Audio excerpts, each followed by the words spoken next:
Here. Everything is decided here. You cannot comprehend the magnitude, the rapture and the tragedy of this might alter history. You and I meet here because we are compelled to. We have always met here.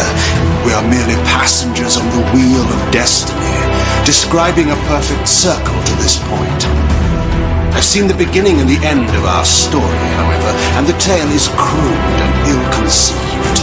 We must rewrite the ending of it. You and I. What you feel is the pull of history rushing to meet us. This is where history and destiny collide. We're hurtling towards our destinies. Even now, the time stream strains to divert itself. The future is reshuffling itself to accommodate your monumental decision. This is where we restore ourselves. This is where we reclaim our intended destinies. It's all laid out for you here. I'll not ask you to trust me. Your truths are for you to discover alone.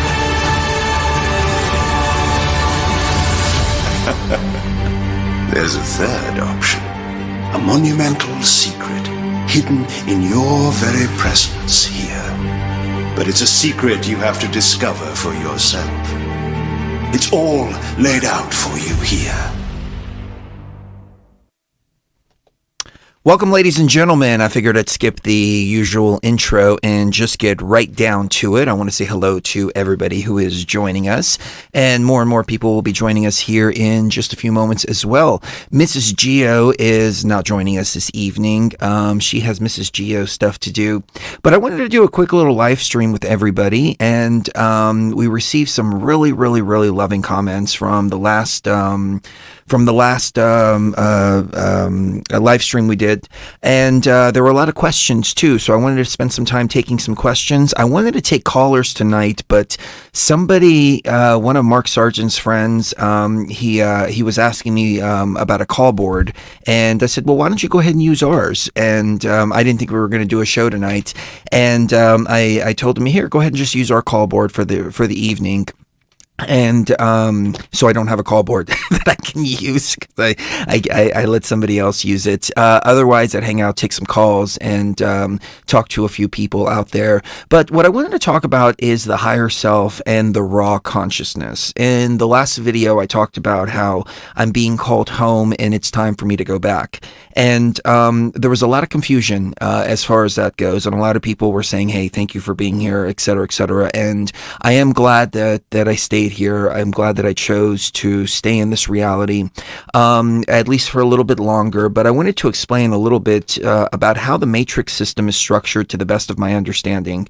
And what prompted this is somebody's question that said, isn't our higher self on the outside?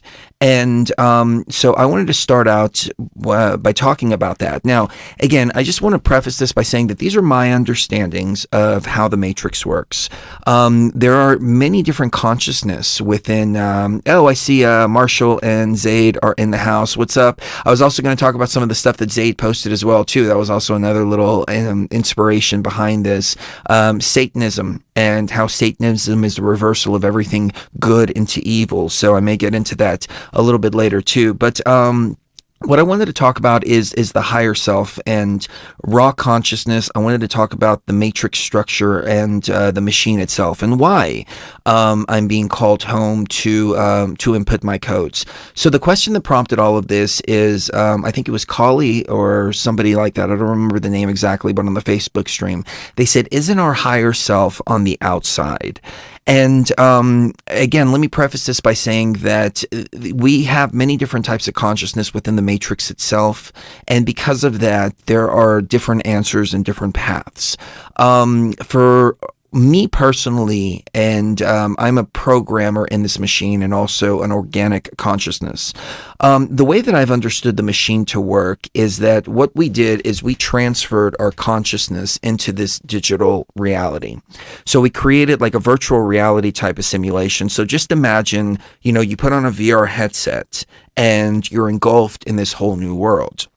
So that's immersive to a certain degree, and many of you that have played VR out there, you understand how immersive it can be. I've made the reference to this game called Walk the Plank or something like that. I don't remember what it's called, but the graphics are very cartoonish. But you are like on like a 50-story building or 100-story building or whatever, and you're walking this plank, and you really feel like you're about to fall off. You really feel the feelings and the anxiety and everything inside of you, even though the graphics are cartoony, but that's how the brain can be manipulated into experiencing a different reality. Well, we're at the beginning of virtual reality, and pretty soon, as things progress, we're going to start to be able to feel taste, or feel touch and experience taste and smells within the virtual reality world that we're creating right now. I'm talking about the technological virtual reality world. It's just a matter of, a few more years. I mean, even if it's 50 years, we're going to create a simulation and reality that is indistinguishable from this simulation.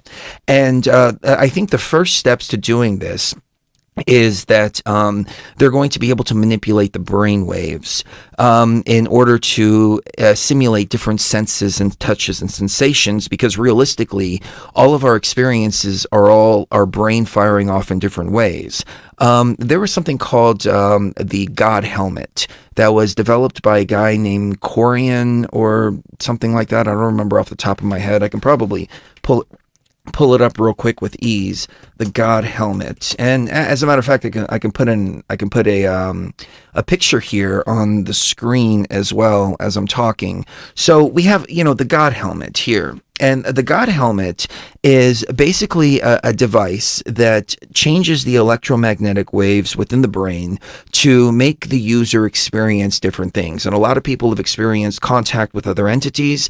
They've experienced contact with angels. They've experienced contact with, or had alien abduction experiences, full-blown alien abduction experiences, experienced dead relatives, and so on and so forth. And they're being monitored under this scientific experimentation with this God helmet. And I think you can actually purchase a God helmet and experience it for yourself. So it just goes to show how the brain can be manipulated into different things. You can feel like somebody's touching you when you have the God helmet on by just changing the electromagnetic frequencies of the brain, and nobody's actually touching you when you have one of these devices on. So this, in my opinion, is going to be implemented into the next step of the virtual reality system that we create here in this realm. I don't like that camera angle there. I'm going to change it up a little bit. So it's going to be the first step on how we experience the next step in the virtual reality realm. Plus, you put on a headset, so now you're immersed within another world, and now you're experiencing things with your body and mind and so on and so forth. And the graphics are going to continue to get better and better and better as we create more quantum-like computers. But eventually, what I think is going to happen is that we're going to figure out how we're actually able to transfer consciousness from our bodies into the game itself. And this is where I'm getting at with this show, is that the machine that we're in right now, the virtual reality machine, is such a technologically advanced machine that we have bypassed all of these stages that we can even fathom right now, but that are very, very viable if you assume any level of progression in our current technology. So sooner than later, we're going to be able to figure out how to transfer our consciousness from our real bodies, these bodies here, I'm talking about our physical bodies, into a virtual reality game, into a space. And we'll even get to the point where we'll be able to transfer from one body to another. We'll be able to transfer into artificial bodies. We will figure out sooner than later, whether it's 50 years or 50,000 years, on how to transfer consciousness from here into a machine or another body or some other form. So on that note, considering that the machine that we're currently in right now is way more technologically advanced than what we know is possible here in this matrix, we also have to assume and also remember that it's a much more technologically advanced machine, so much so that we have also figured out a way to to make this experience so immersive to where we overlay our own consciousness with a blank slate to come in and experience this machine with a complete absence of who we are on the other side in the real world. And this machine is inhabited by non-player characters because it has to be. Every game is, the game is more fun with non-player characters. I think they did a version of the game Fallout with no NPCs, all live players, and they said it was the most boring game in the world. So non-player characters are part of the game. They're there to move the game forward. They're there to give you different pieces of information, create different experiences for you, so on and so forth.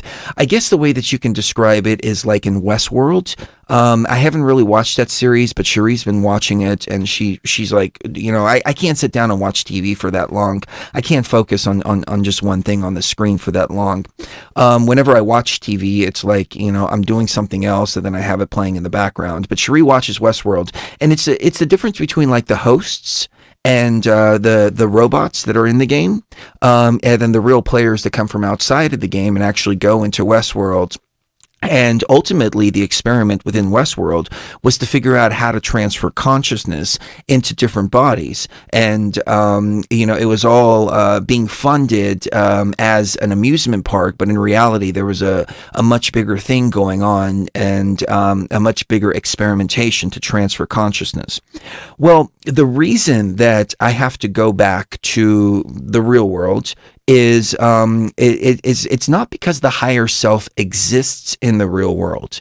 The higher self, we just call it higher self, and I use that term just because it's familiar, but what I call it is the raw consciousness. The raw consciousness. This is the consciousness that has been overlaid. So we exist as raw consciousness. Let's just call I'll call myself, Eagle. Okay. My middle name is Soaring Eagle. So, I'll just call myself Eagle. So let's just say that that's my real identity on the other side, Eagle, right? So Eagle comes into the Matrix. Eagle is then overlaid in order to make it more, in order to make the experience more immersive. And then Eagle now still exists, but there's an overlay, and that overlay is whatever identity that we have when we're born. So we're born into this matrix for the first time, and we're given a name. I'm just going to use Chris Geo for this example, right? So there's Chris Geo, right? So now I become Chris Geo. So now I'm playing as Chris Geo. Well, Eagle is still there.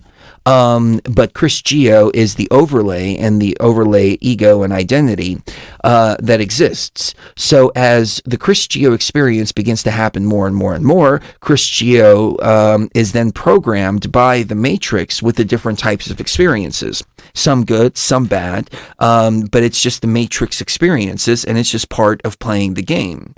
And we go through this process so many times, we have past lives. So now not only do we have the Chris Geo overlay there, but also all the overlays of all the past lives from previous lives. Now, the longer we stay in the machine, the more past lives we have, and the more overlays we have to get down to the very basis of who we are, which is our raw consciousness. So, to answer the question, does the higher self exist outside of the machine? I don't believe so. I don't believe that we're split. I don't believe that we're fractals. I don't believe that our higher self is some other external entity outside of us. Oh, Jaronism is in the house. What's up, brother? Love you, Jaronism. It's been a while since we've had him on. We need to have him on again very soon. But we're whole in this matrix, and that's what I've come to realize, that we're a whole consciousness here. So we talk about tapping into the higher self, which, people like to feel like it's like higher, lower type of thing. Ascending is like ascending into a higher dimension. They talk about fifth dimensional beings. They talk about things like that. And they like to look up as if we're like, these small little beings that are down here on earth, like, still children growing up. And it's because of all the programming from the New Age, is the programming from religion. If I can divert for just a moment, there was a large portion of the last show that we wound up cutting out, and it was just us just basically just talking a lot of shit and just speaking from our hearts. And I asked Cherie, I said, do you think we should cut this out?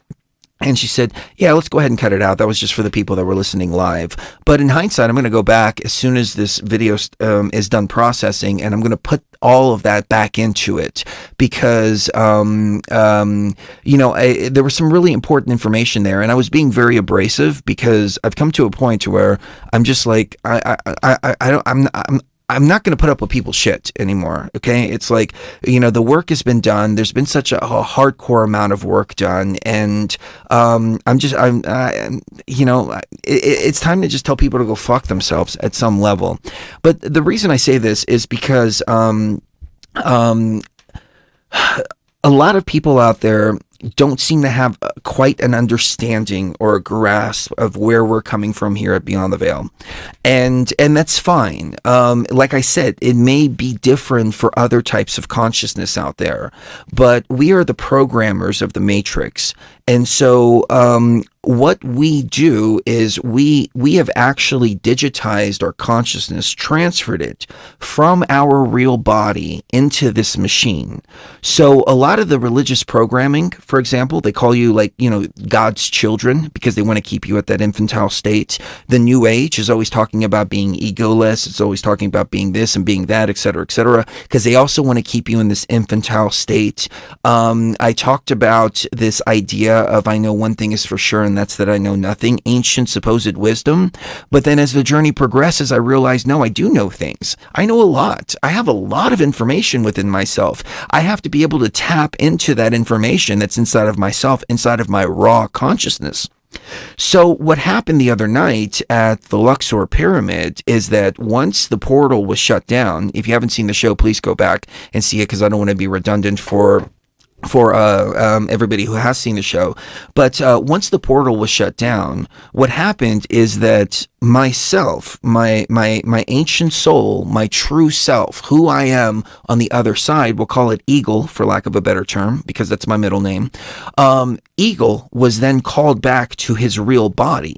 And I needed to go back to my real body because what I needed to do is go back to the real world. Now, what is the real world? The real world is just as physical as this world, if not more physical, because this world is made up of zeros and ones. But there is a physical world that exists on the other side. Trust me, existing as a light being is not fun. There's no taste, there's no smells, there's no touches, there's no sensation, there's no nothing like that. It's only people that haven't really achieved that light being state that don't quite understand what being a light being is. What being a light being is, it's existing within a state of being nothing but information, and that's it. And it's the consciousness, and the awareness is still there, but there's no body, there's no feelings, there's no sensations, there's no none of that. It's just a state of existing like that is, and it can be to a certain degree a blissful state. But then here's the thing. Ignorance is bliss, and bliss is ignorance. So why would you want to exist in a state of nothingness, in a state of nothing but information? Wouldn't you want to exist in a state where you can interact with others, where you can it's a state of constant change. It's a state of sights and sounds and touches and all these different emotions and feelings and everything that we experience. So, where I was in my light body state during that time. And when I was at the pyramid too, I was in my light body state. But that means that it's the consciousness who is me, who is whole right here. I've pushed through all the overlays, which are Chris Geo and all my past lives, gotten down to who I was, to that ego consciousness before, but I still was disembodied because I was still within the machine and still needed to go back to the real body. And the reason I needed to go back to the real body is because I need to be able to physically go to the keyboard, for lack of a better term, of the Sophia system, which is running this matrix in order to input my codes into the matrix. So tapping into your higher self isn't tapping into something that's outside of this matrix itself. Tapping into your higher self is tapping into something that exists within you. And this is what I've learned, at least for organic consciousness, or I mean, maybe it's just programmer consciousness. I really don't know. But to think that there's something walking around out there on the other side that's our quote unquote higher self, that is outside of us, that is independent from us, in my opinion, is a trap, because we're all one inside of ourselves, and all the work is done internally to try to break through all of those overlays and get to the raw consciousness, get to who we were before we came into this machine. I mean, that's the only thing that I can decipher from this. So my real body and our real bodies out there are sitting in a state of stasis with no consciousness. They're being kept alive, through technology and whatnot, but the consciousness is not there. So for all intents and purposes, I have a dead body laying in a pod somewhere on the other side, as do many of us out there. Our bodies do not have the consciousness in them, so they're a dead body, for lack of a better term. But it's only because we've transferred our consciousness into this machine, and we figured out how to, number one, transfer the consciousness, and number two, keep the body alive while we do that. And we're going to create technologies here where we're able where we're going to be able to do that as well here in this reality. And again, whether it's 50 years or 50,000 years, it doesn't really matter. We will get to a point where we'll be able to transfer consciousness. So, the reason that I was so emotional is because I knew that it was time for me to go back and input my codes into the system. It's not about getting my codes to them. It's not about saying, here's the codes. It's about me physically returning to my real body so I can input stuff into the system as this matrix reset process happens. And I think what I need to do is they require my codes and several other people's codes as well, in order for us to be able to help evacuate the rest of the consciousness that's in here as well. Like certain access points of the system that are closed off only to particular types of programmers who actually have to be on the other side to input the codes into the actual physical machine, like to actually be able to touch the physical control panel of the Sophia system with the real body.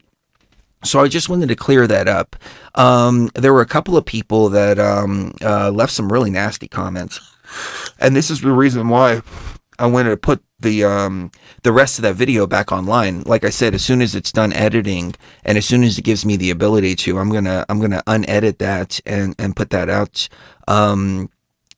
back into the video, because we were talking about all this fake New Age bullshit. And some of the comments that I received were really, I mean, they were really mean comments. Like I know it wasn't worded in a really mean way, but when you think about this on this level, I was like, fuck these people. These are the type of people who we don't want around us. Okay. So I'll give you an example. I got one comment from somebody that said, do you know how disrespectful it is to use Xanax with ayahuasca? Well, so you care more, you respect more, you're worried more about quote unquote disrespecting the plant itself than you have respect for the people who are in these experiences, for my wife, for my BTV tribe, for all of those people who I knew that I had to go. I knew that I needed to put my codes into the system, but I knew that I couldn't leave behind, not yet, my wife. I couldn't leave behind my tribe. I couldn't leave.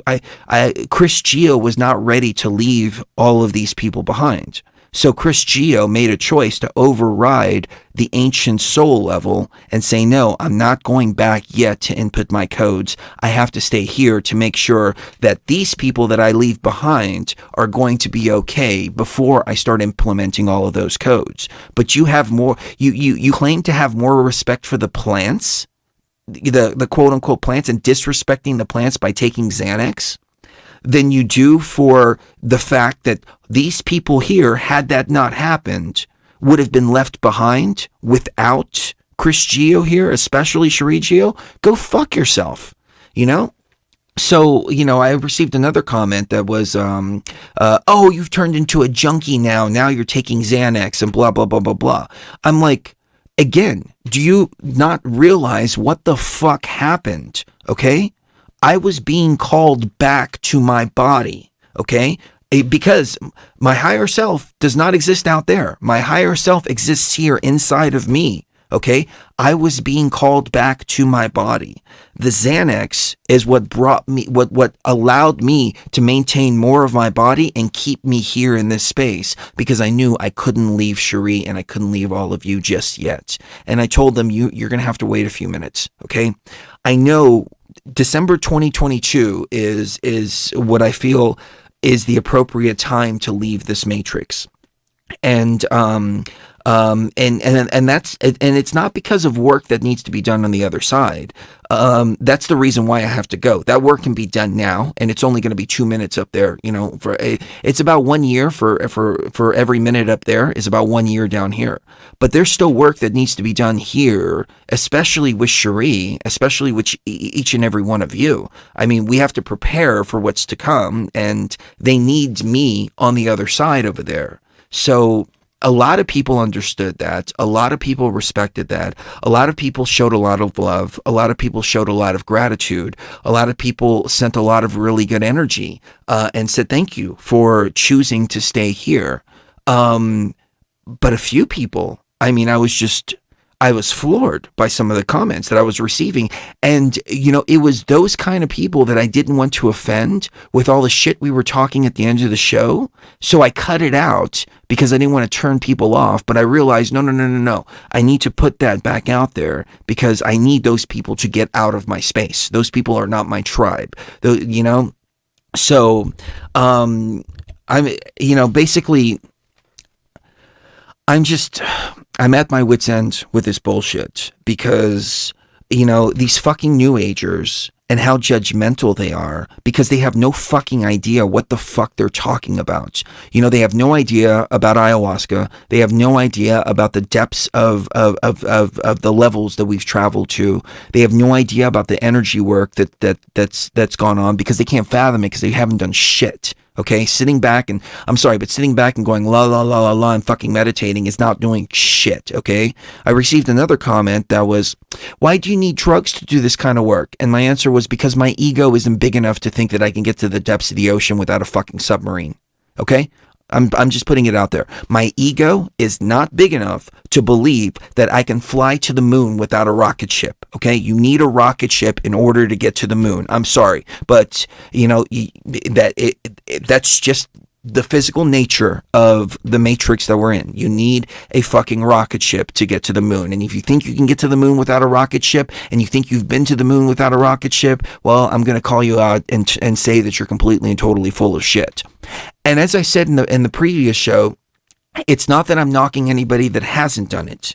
I'm knocking the people that knock the fact that we have done it and who pretend like they've done it when I know damn well that it's impossible. You have to use the ancient tools. Okay, it's just simple as that. That's why that what the fuck is his name? Melchizedek, whatever the fuck it is. Here's the first thing, and this is more rants from what we cut out of the show last night. And again, I'm just gonna put it out there. These people that use these bullshit names, light worker this, the highest mystical order of this and blah, blah, blah, blah, blah, all fucking fakes. I'm calling you out for all being fucking fake sons of bitches right here and right now. Because as I said yesterday, it doesn't come from a title. It doesn't come from a name. It comes from here. And if you can't emanate that with this, and you have to wear some shit on your head, or you have to wear some kind of special clothes, or you have to call yourself this or that or blah, blah, blah, blah, blah, well, I'm going to call you out as a fucking phony ass motherfucker. Okay? It's just simple as that. And the reason is because not not once, but twice, I have fucking died multiple times in 2 different fucking pyramids. Like, I have literally fucking died and come back to my body because of the amount of work that was done and because the work was done the right way.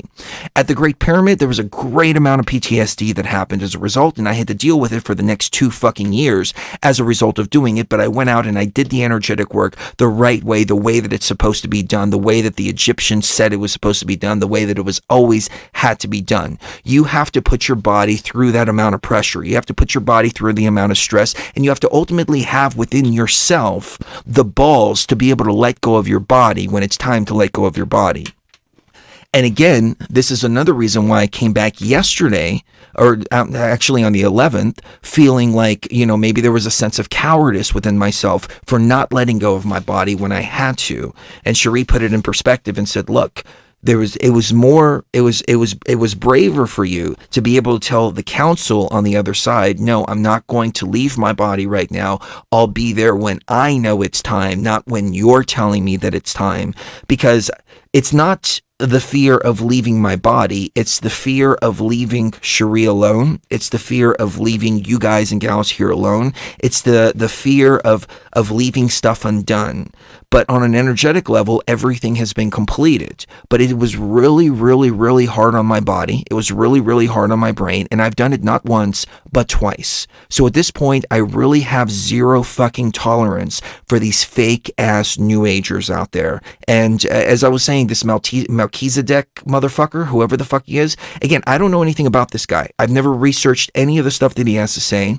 All I know is that when we came back from Egypt, all of his people came and trolled the shit out of us. Why? Because supposedly he goes to the pyramid and does these fucking meditations and all this, and nothing has ever worked. Zero. Nothing. Period. And it's fine. You can go to the pyramid, you can do your fucking umming, you can do all that shit, and that's fine. I'm not going to knock you for doing that. Okay? If that's the best you got, if that's all that you can do, go and do it. Okay? I don't care. But when you come and you troll the shit out of us after we've done the real work, well, then I'm going to call you out for a fucking fraud and I'm going to call you out for a fucking phony. Okay? It's simple as that. So, the reason that I'm doing that, and then this name, Druval Melchizedek or whatever the fuck, Melchizedek, you know what the fuck Melchizedek is? This is a fucking virus fucking order, okay? This is a fucking virus, okay? The Melchizedeks were like fucking Yahweh fucking priests and shit like that, okay? This is the virus that we're dealing with here. And I'm going to show you how it's a virus. Zayd posted something earlier that kind of prompted all of this. But there was another bitch that turned around fucking 12 hours after we fucking did our fucking thing live on Facebook while we were still decompressing because we needed to decompress. We needed to build ourselves back up because we put our bodies through so much. That turns around and does a live stream, said, oh yes, we reset the timeline and this and that and blah, blah, blah, blah, blah. And I'm like, bitch, we just fucking live streamed this fucking 12 hours ago. Okay. And while we're in our downtime, you're going to sit here and try to pretend that it was your new age fucking meditation and blah, blah, blah, blah, blah that did all that? No, fuck you. Go fuck yourself. Excuse me for being a little bit raw, but I'm just, I'm getting to the point where I'm tired of this shit. I'm tired of the fucking satanic reversals of everything. And so I want to show you the satanic reversals that I'm talking about here. So, Christian cross, crucifix, okay? Crucifix. I'm going to put this on the screen real quick here just so you can get a good idea of what I'm talking about here. And this is why when I hear people talking about angels, when I hear people talking about like Melchizedek, for example, all this is all virus, okay? All of it is virus. The new age is all virus infected bullshit. So let me show you here, right here. What do we have here, okay? We have a symbol of a man dying on a cross. This is death right here. And the Christians would turn around and try to spit and say, no, that was him dying and sacrificing himself so we can have eternal life, etc., etc. Well, why the fuck would you want this guy to die so you can have eternal life and so you can have your sins forgiven, etc., etc.? Why don't you take some fucking responsibility for yourself, okay, and atone for your own fucking bullshit, deal with your own darkness, go in there and face your own fucking darkness and deal with it? Why are you trying to throw your darkness off on this guy right here, okay? Why? Why are you trying to do that? That's doing absolutely nothing. That's a fake path. It's bullshit. Nobody can take your darkness away from you. You have to have the balls to sit down and face your own fucking darkness and realize that you're a fucking piece of shit. Once you realize you're a piece of shit, then you can start fixing yourself, but only until you realize that you're a piece of shit are you going to be able to fix yourself. Okay? Because I was a piece of shit too when I first came into this matrix, because we are just out of the nature of the matrix itself. But I had the fucking balls to go in there and do the work and look at my darkness. And when I saw my darkness, the darkness looked back at me, and I conquered my darkness as a result, and I came out a fucking warrior. I didn't come out a fucking pussy. This is a man dying on a cross right here, and they say that this was the most perfect man that ever walked the face of the earth. And this is their symbol? This is their symbol right here? Death is their symbol? Well, let me show you where this symbol comes from, okay? Because this is Satanism, okay? Satanism is taking all things good and turning them and flipping them upside down and turning them evil. Let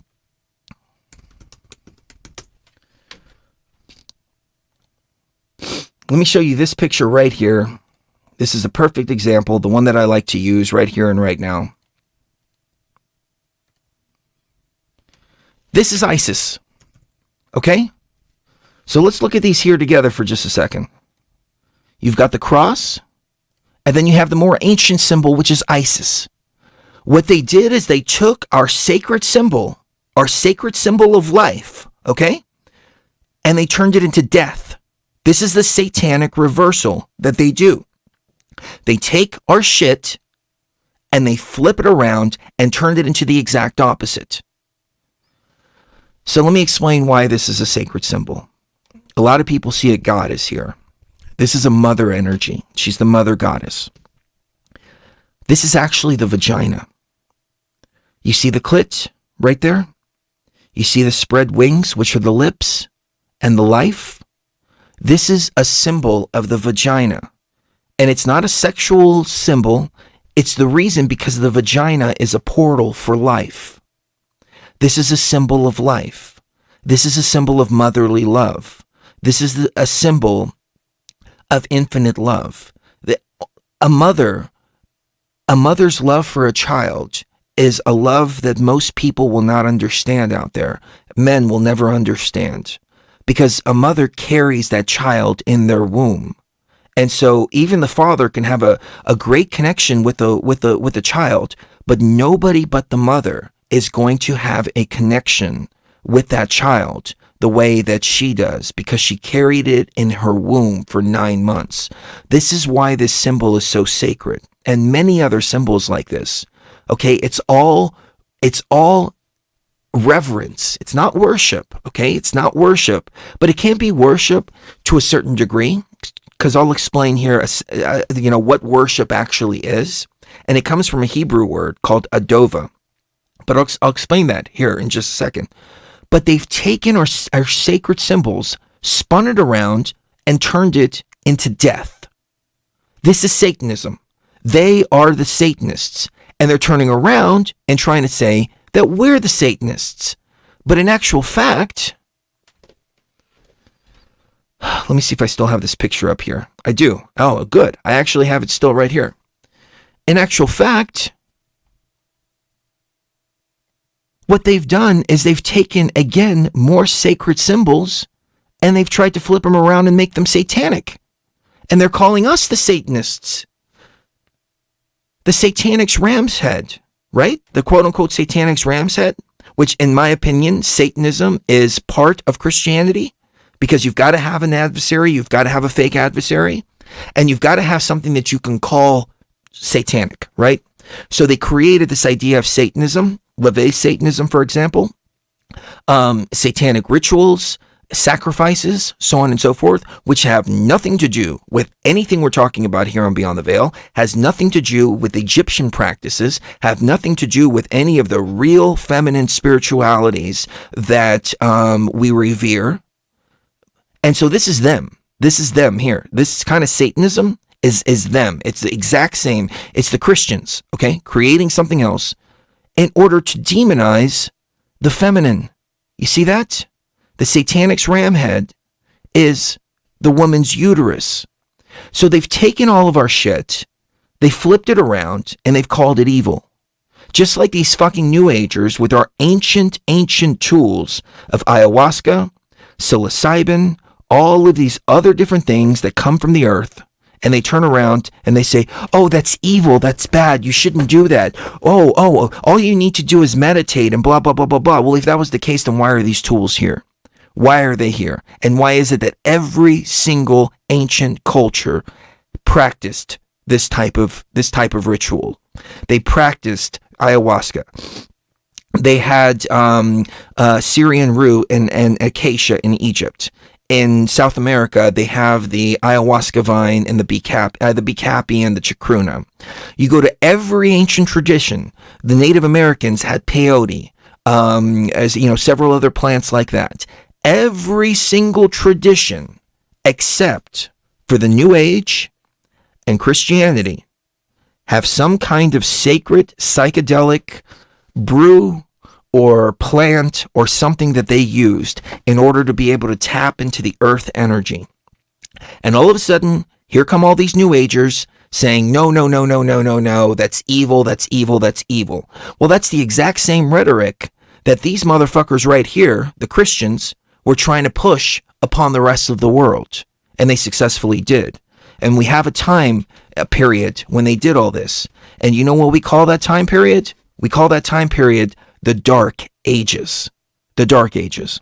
Where they went to all the natives, they tried to wipe them out, they took the knowledge for themselves, kept it all in the Vatican Library, and then in turn wound up keeping the knowledge for themselves, utilizing the knowledge for themselves, and telling everybody else that it's witchcraft, that it's bad, that it's evil, that it's Satanism, etc., etc., etc. Then we get this idea of the word pagan as well.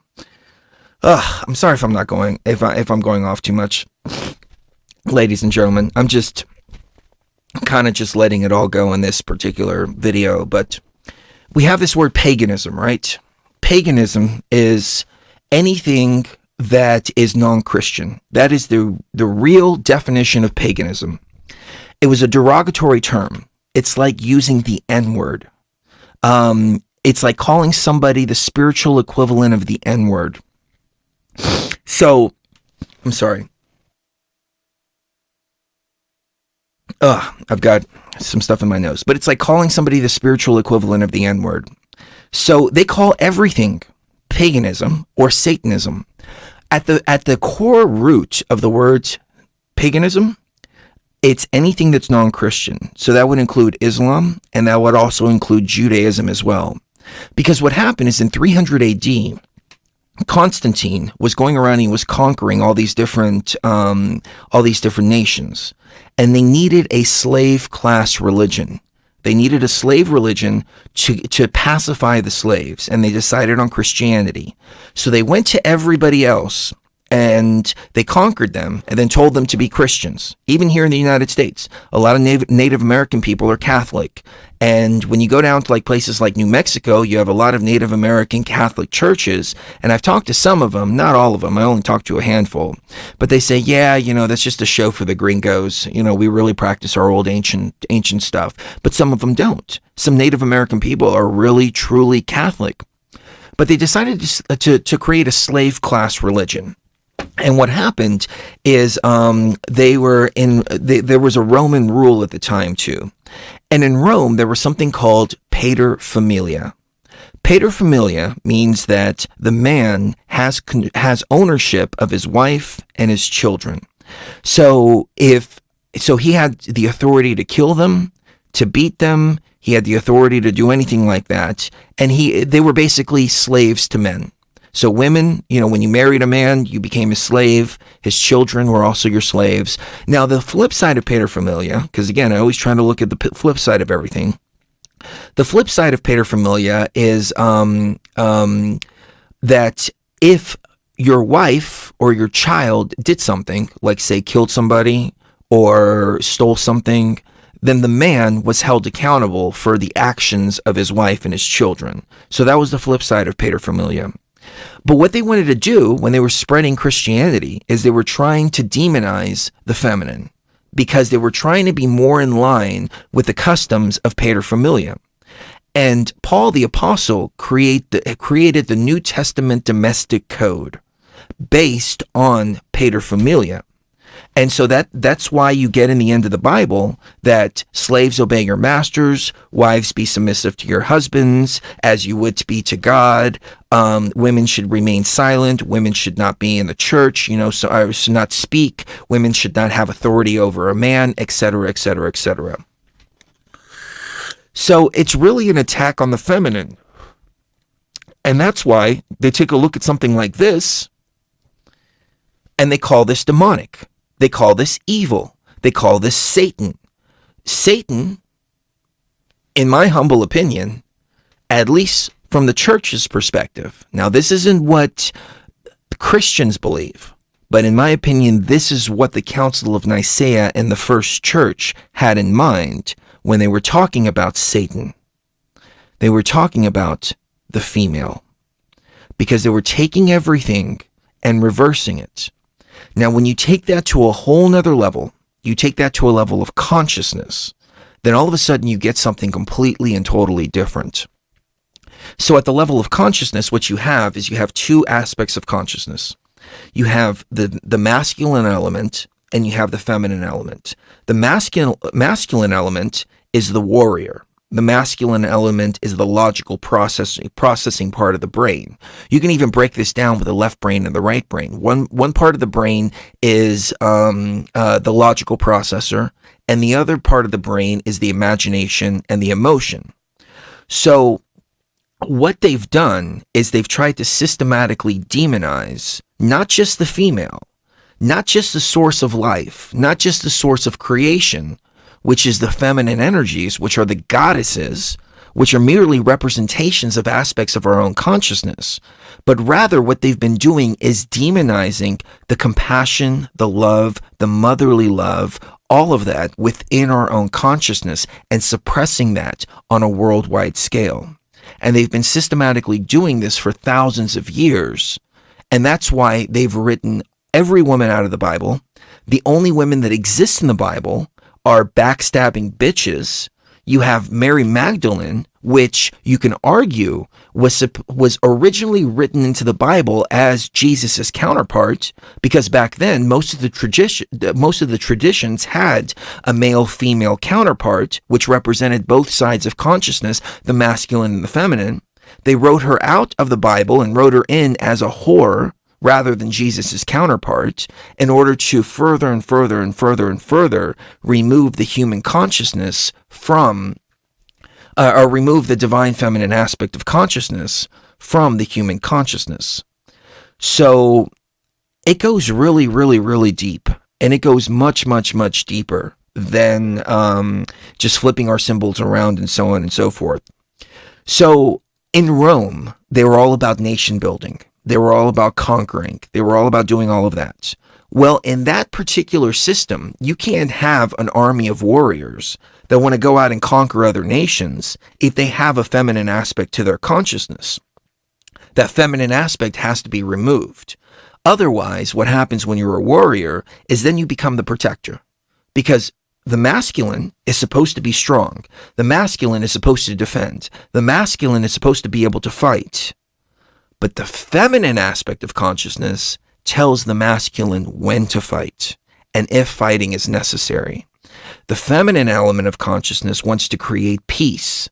So how can we create peace before conflict? So that's the joining of the two. Now you can take it on an even deeper level, and the CIA document that we came across several years ago talks about how many New Age practices actually bypass the part of the brain which is the logical processor. So they know that through manipulating the consciousness on a mass scale, what they can do is they can manifest a reality. So by bypassing the logical processor of the brain, then you just go to the creative part of the brain, and so we start manifesting what's going on out there. Likewise, the other way works. So the logical processor doesn't work in unison with a part of the brain. It all comes down to like esoteric manifesting of consciousness on a large scale that the CIA has known can be done and that has been done to us systematically. Which is why nobody out there is teaching balance. Nobody out there. You have two very, very, very opposite sides of the spectrum. You have the logistical, atheist kind of mentality where, oh, it's all logical, it's all logical, it's all logical processor, and that's it. Then you have religion and New Age, which fall to the other side, which is all no, oh, no, don't worry about your logical brain, step out of the 3D, et cetera, et cetera. Instead, just use this part of the brain so we can be manipulated into creating consciousness. Into creating reality through manipulation of our consciousness. It's only when the two work together that we come to a point where we go, all right, we have a piece of information coming into us. How does this pass through our logical processor? Does it pass through our logical processor properly? If so, let's send it over to the other part of the brain, which then creates the reality and manifests the reality. So I'll give you an example. Everyone needs to wear a mask to prevent COVID. If you used only your emotional part of your brain, your emotional part of yourself, that seems like a great idea, doesn't it? Like, hey, I would wear a mask too if it's going to help spread if it's going to help spread COVID. If it's going to help other people, I want to help other people. I care about other people, etc., etc. Well, when you bring in the logical part of the brain, you go, well, wait a minute. Let's really think about this COVID situation here for just a second. Number one, the numbers have been totally inflated. Number two, we're not really seeing all this stuff that they're trying to scare us with. Number three, when you wear a mask, we know that all the bacteria within there actually, within 2 or 3 hours, your mask is full of bacteria. It's full of water too, from your breath. And so all that's creating bacteria. So now we're breathing in the bacteria. The masks actually are going to hurt us more than help other people. And then you start thinking about things logically and you start thinking things all the way through. But they try to manipulate the emotional part of yourself and pull at your heartstrings, which again, when you look at both traditions, the New Age and religion, which I think are just copies of each other, instead of rapture in Christianity, you have ascension in New Age. Instead of Jesus, you have space Jesus, or you have Pleiadians, or you have some other higher being out there, some other higher being that you're supposed to quote unquote open your heart to. The true organic consciousness understands, at least from my path, that you don't open your heart to anything, that you need to protect your heart space. You can use your heart space to help others. You can feel with your heart space for others. But at the end of the day, you don't let anything into your heart space, because your heart space is where your raw consciousness is. Your heart space is the most sacred place that there is. But what's the first thing that the Christians tell you? Open your heart to God. Open your heart to God. What's the first thing the Pleiadians tell you? Open your heart to my message. Open your heart and hear me. Instead, what I've come to realize is that that's not what it's about. What it's about is you want to close your heart and guard your heart. Now, you don't want to close it off to where you can't access it, but you want to close it off to where nobody else can access it. And then at that point, then you can make rational decisions based on not only love and compassion, but also logic as well. Do you want to help that person who could potentially come in and hurt you? Does that person need help at that point? I'll give you an example with my brother. Personal example with my brother. This was before I understood my heart space, before I understood what was right and what was wrong. My brother, he was without electricity, and he would call me every 2 or 3 months, and he was making money. Don't get me wrong, he was making money. He just didn't learn how to save money. So he would call me and say, hey, I need some money for my electric bill, this and that, blah, blah, blah, blah. And it was only $100 or something like that, So I was like, hey, it's no big deal. Okay, yeah, I'll help you out. One day I realized that I was hurting him by doing that. I was hurting him by helping him, because I started thinking about this logically, and I started to realize he's not really learning anything. He's not saving money. He's not planning for the future. He'll go out and he'll make $2,000 or $3,000 and then go spend it. That's really, really, really irresponsible. I don't mean to sound like I'm talking shit about my brother, but this was 10 years ago. But it was to me a personal experience to show why it's important to think about things from the broader perspective. So one time he needed like $90 and that's it. It was nothing to me. It was nothing at the time. But I told him no. I told him I wouldn't help him. And he sat without electricity for about 6 days. And I felt horrible about it. I don't think anybody should have to sit with electricity for 6 days. I felt horrible. But throughout that time, I knew it was the right thing to do. I realized it was the right thing to do. What happened? He started saving money after that. He started saving money for a rainy day. So even though I wanted to help him, and that was my natural instinct from my heart space, oh, I want to help, I want to do this, I want to do that, etc., what I was actually doing for him was actually the opposite of what was helping him. I was actually hurting him by helping him rather than helping him. I truly helped him when I told him no, and he started learning how to save money from that point on. So many, many, many different more examples. I do need to take a quick break real quick. I need to blow my nose. I'm also going to check the chat room as well as we progress. But I don't think I have too much more to talk about. I really just wanted to talk about that. I may rant and rave a little bit more. I'm looking for a particular clip.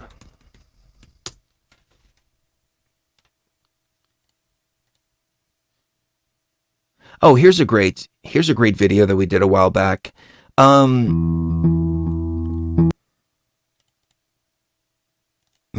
actually, I don't. 25 CE. Nah, I don't like that one.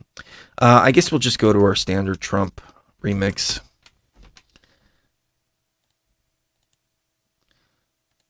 All right, I'll be right back. Well, thank you very much. Thank you. Thank you very much, Lisa.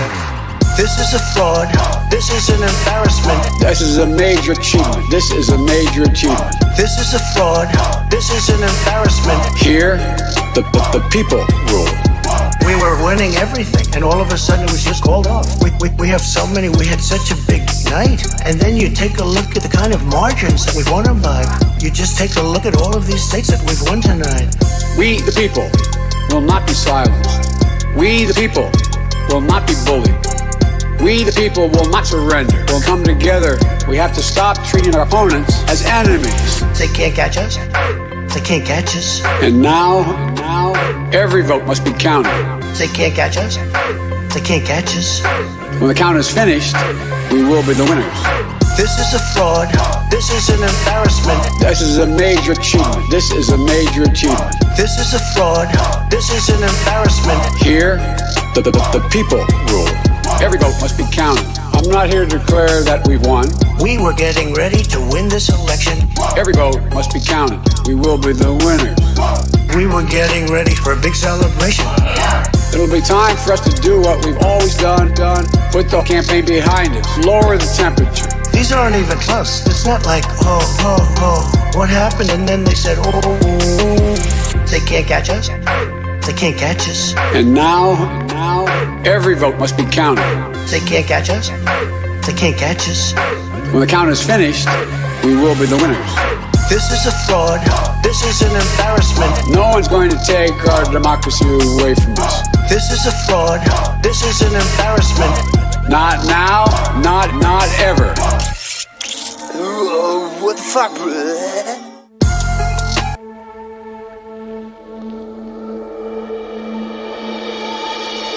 My dear traveler, the purpose of raw consciousness is never to destroy. It is always to create. Build bridges. Create happiness. And bring forth new life. We must live in the hope that mankind will draw together. And that we better understand each other. The more that we awaken, the easier this will become. Now rise. Follow your conductors. And fear no danger. as you step beyond the veil.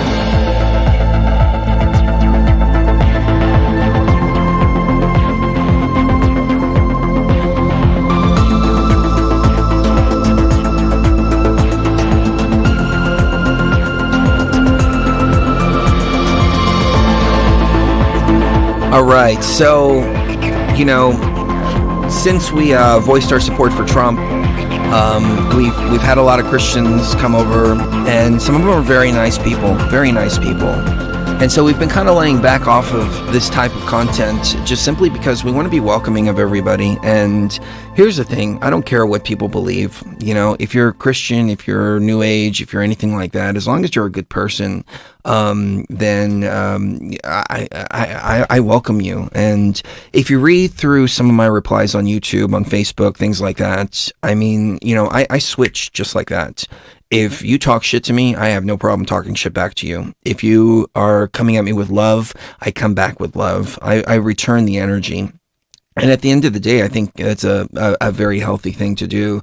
But yeah, I guess the bulk of it is I wanted to explain where the higher self is. And, here's the thing, ladies and gentlemen, okay? You don't let them make you believe that you're somehow less than whole, okay?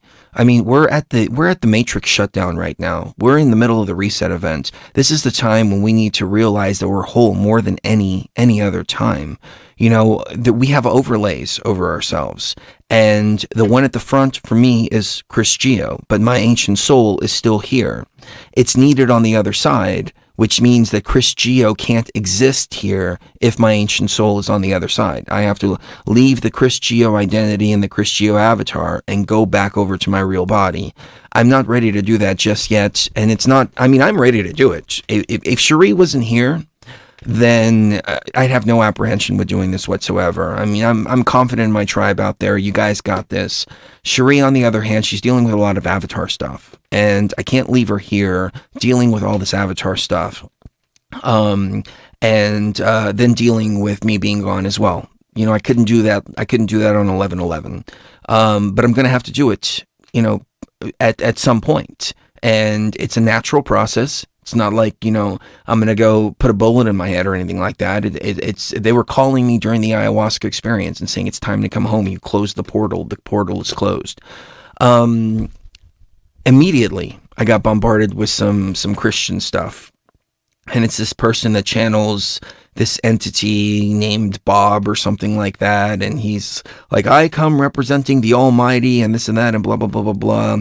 And at this point, I'm just like, I'm done with it. I'm done with it because I've done such a mass amount of work and I've put my own body and consciousness through so much that I don't have time for that bullshit. And, if my words resonate with you, I'm so happy to hear that. If they don't resonate with you. And like I said, we each have our own paths here, and there are different types of consciousness. As we mentioned in the edited out portion, which again, I'm going to put that back into the last show. We had mentioned that NPCs, they're supposed to go back to source. That's their role. Their role is to go back to source. They do have a creator. They do have, the artificial intelligence created them. The artificial intelligence has merely been infected with a virus, and it's not supposed to be. So we had to come in here to fix this virus. And I promise to all the NPCs out there, to the Christians, to the New Agers, all of you guys, I promise, as soon as we finish this work, okay, you can go back to worshiping your AI. You can go back to worshiping your AI manifestation Pleiadians. You can go back to doing all of that, okay? We're not here to stop you from doing any of that. We're just here to fix what was broken. And unfortunately, what you're worshiping has been broken, and it's been virus infected. However, we are on a positive timeline now. We're moving in the right direction. It's going to take a little bit of time to see, but, I think we're going to see Trump in 2021. Even if we don't see Trump in 2021, we may not necessarily move down the negative timeline. I was thinking about this the other day, and let's think about this from two perspectives here. Now, I'm pushing the Trump 2021 timeline. That is my vision of the optimal timeline. And as I said before, it's because Trump represents peace, prosperity, freedom, so on and so forth. Biden, on the other hand, represents lockdowns, represents a complete system lockdown, represents business as usual. We were about to go to war with North Korea, Syria, and Iran right before the Obama administration, and Hillary Clinton would have pushed that timeline. Trump came in and stopped all of that. WHO is going to be refunded. Bill Gates is back. He's going to be back with his vaccine agenda to try to vaccinate the population with a very dangerous type of vaccine. Trump is actually looking for something that is safer. But Bill Gates is going to try to implement the microchipped vaccine, and everything that we've been talking about, all of our worst fears, are going to try to manifest on the Biden timeline. Like, we know this. So that's why we're pushing for the Trump 2021 timeline. But let's just ask ourselves, let's look at the flip side of the coin.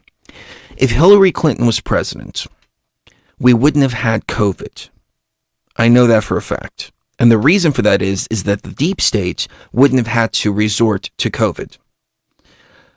So could it be that even if we move down the Biden timeline, and I don't think this is the case, I'm just thinking in a different perspective. Could it be that if we move down, well, let me phrase it like this. Could it be that if we move down the Trump timeline, something way bigger and something way more disastrous can happen if we move down that timeline rather than the Biden timeline? And the reason for that is because it's not an action that Trump does. It's not an action that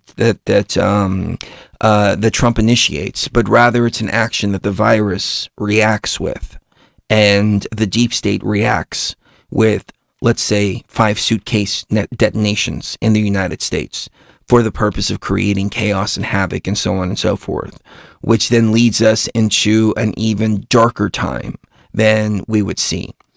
If that's the case, well, then it looks like we have 2 dark timelines in front of us, and we're going to have to push our way through that. But again, I think the Trump 2021 timeline is the absolute best timeline. But I know one thing for sure, the virus is losing its control and it's losing its grasp. The portal has been closed, and now it's just a matter of time of watching the energetic work manifest itself. Somebody mentioned nuclear dark winter. That very well could be the case as well. The deep state could try to provoke something like that in the 2021 Trump timeline as well. They would have definitely tried to provoke something like that in the Hillary Clinton timeline, but we may not have seen it here in the United States. It would have been somewhere else in the world. But they have been talking about dark winter in the sense of a biological weapon. Dark winter was a 2001 smallpox military drill, that there was a bioweapon released of smallpox. And so they keep saying this word dark winter, dark winter, dark winter over and over and over again. All of a sudden, nobody's talking about COVID. All of a sudden, there were no talks of COVID whatsoever. It was BLM. It was riots. It was the election. Now, all of a sudden, for some reason, all these COVID numbers just magically all started going through the roof again. Even the governor of Nevada is talking about more lockdowns in 2 weeks if we can't, quote unquote, get the COVID numbers down. Well, if you read between the lines, what that really is that Clark County, right here where we are, is the epicenter of this election. It's going to make or break this election. This is one of the reasons why we realize, number one, why we were called here to Las Vegas, but why, number 2, we used the pyramid that was right here in Clark County as the epicenter of flipping the timeline, because things revolve around Clark County. And they found so many quote-unquote voter irregularities in Clark County, it's not even funny, and Clark County's going to flip. But I was just watching Lindsey Graham just yesterday on Fox talking about Clark County as well. So I think we're going to see things flip. I think we're moving in a good direction. But like I said yesterday, in the edited out portion that I will re-edit back into the archive, the timelines are like this right now, right? So we killed the power source. We killed the virus's power source at its source. we're moving into the positive timeline, but just because we're moving into the positive timeline, it's not just an overnight ascension like that, where all of a sudden everything's different. It's a process, it's a progression, and the virus is going to start losing power, but it's losing power over time. But as it does, it's going to try to make things as rough and shaky as possible. So prepare for what's to come over the next couple of months. But at the end, what I think is going to happen is that we're watching Trump go to the different state Supreme Courts right now. And I'm not exactly sure how this works. I'm only speculating, and if you can correct me in the comments in the chat if I'm wrong. But what I think's happening now is we see like Pennsylvania's lawsuits being thrown out. We see lawsuits in other states being thrown out that Trump has put forth because of voter irregularity and fraud. I think that what he's actually doing is he's gathering all of that evidence, and he's gathering everything together in order to take it to the U.S. Supreme Court, on the federal level. And at that point, he has everybody on his side. And I read this the other day, and again, I can't say that this is fact, so you guys and gals correct me if I'm wrong on this, but Kavanaugh, ACB, and a couple of the other Supreme Court justices were actually the attorneys and lawyers that were able to flip the 2000 election from Gore over to Bush. So he's got all of them on his team. So I think as we move forward, we're going to go down the Trump 2021 timeline, but the deep state is going to try to react to it. But it's important at the end of the day that we don't fall into the fear. It's important that we start using both the compassion, love, empathy for one another, and the logical processing part of the brain.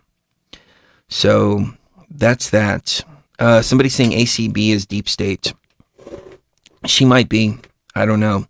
I know that Trump appointed her, though, for a reason. There was also a decapitation of the Pentagon just a few days ago where Trump fired everybody. And the New York Times is freaking out. And they're like, several people are quitting the Pentagon. It's like, no. Trump is firing all the people that are not on his side. Because, there is a theory out there that this whole election was basically a sting operation. And that they were able to monitor all of the voter fraud going on. And it wouldn't surprise me if we see Biden in jail by the end of the year. And we see an arrest of Kamala Harris and all of them.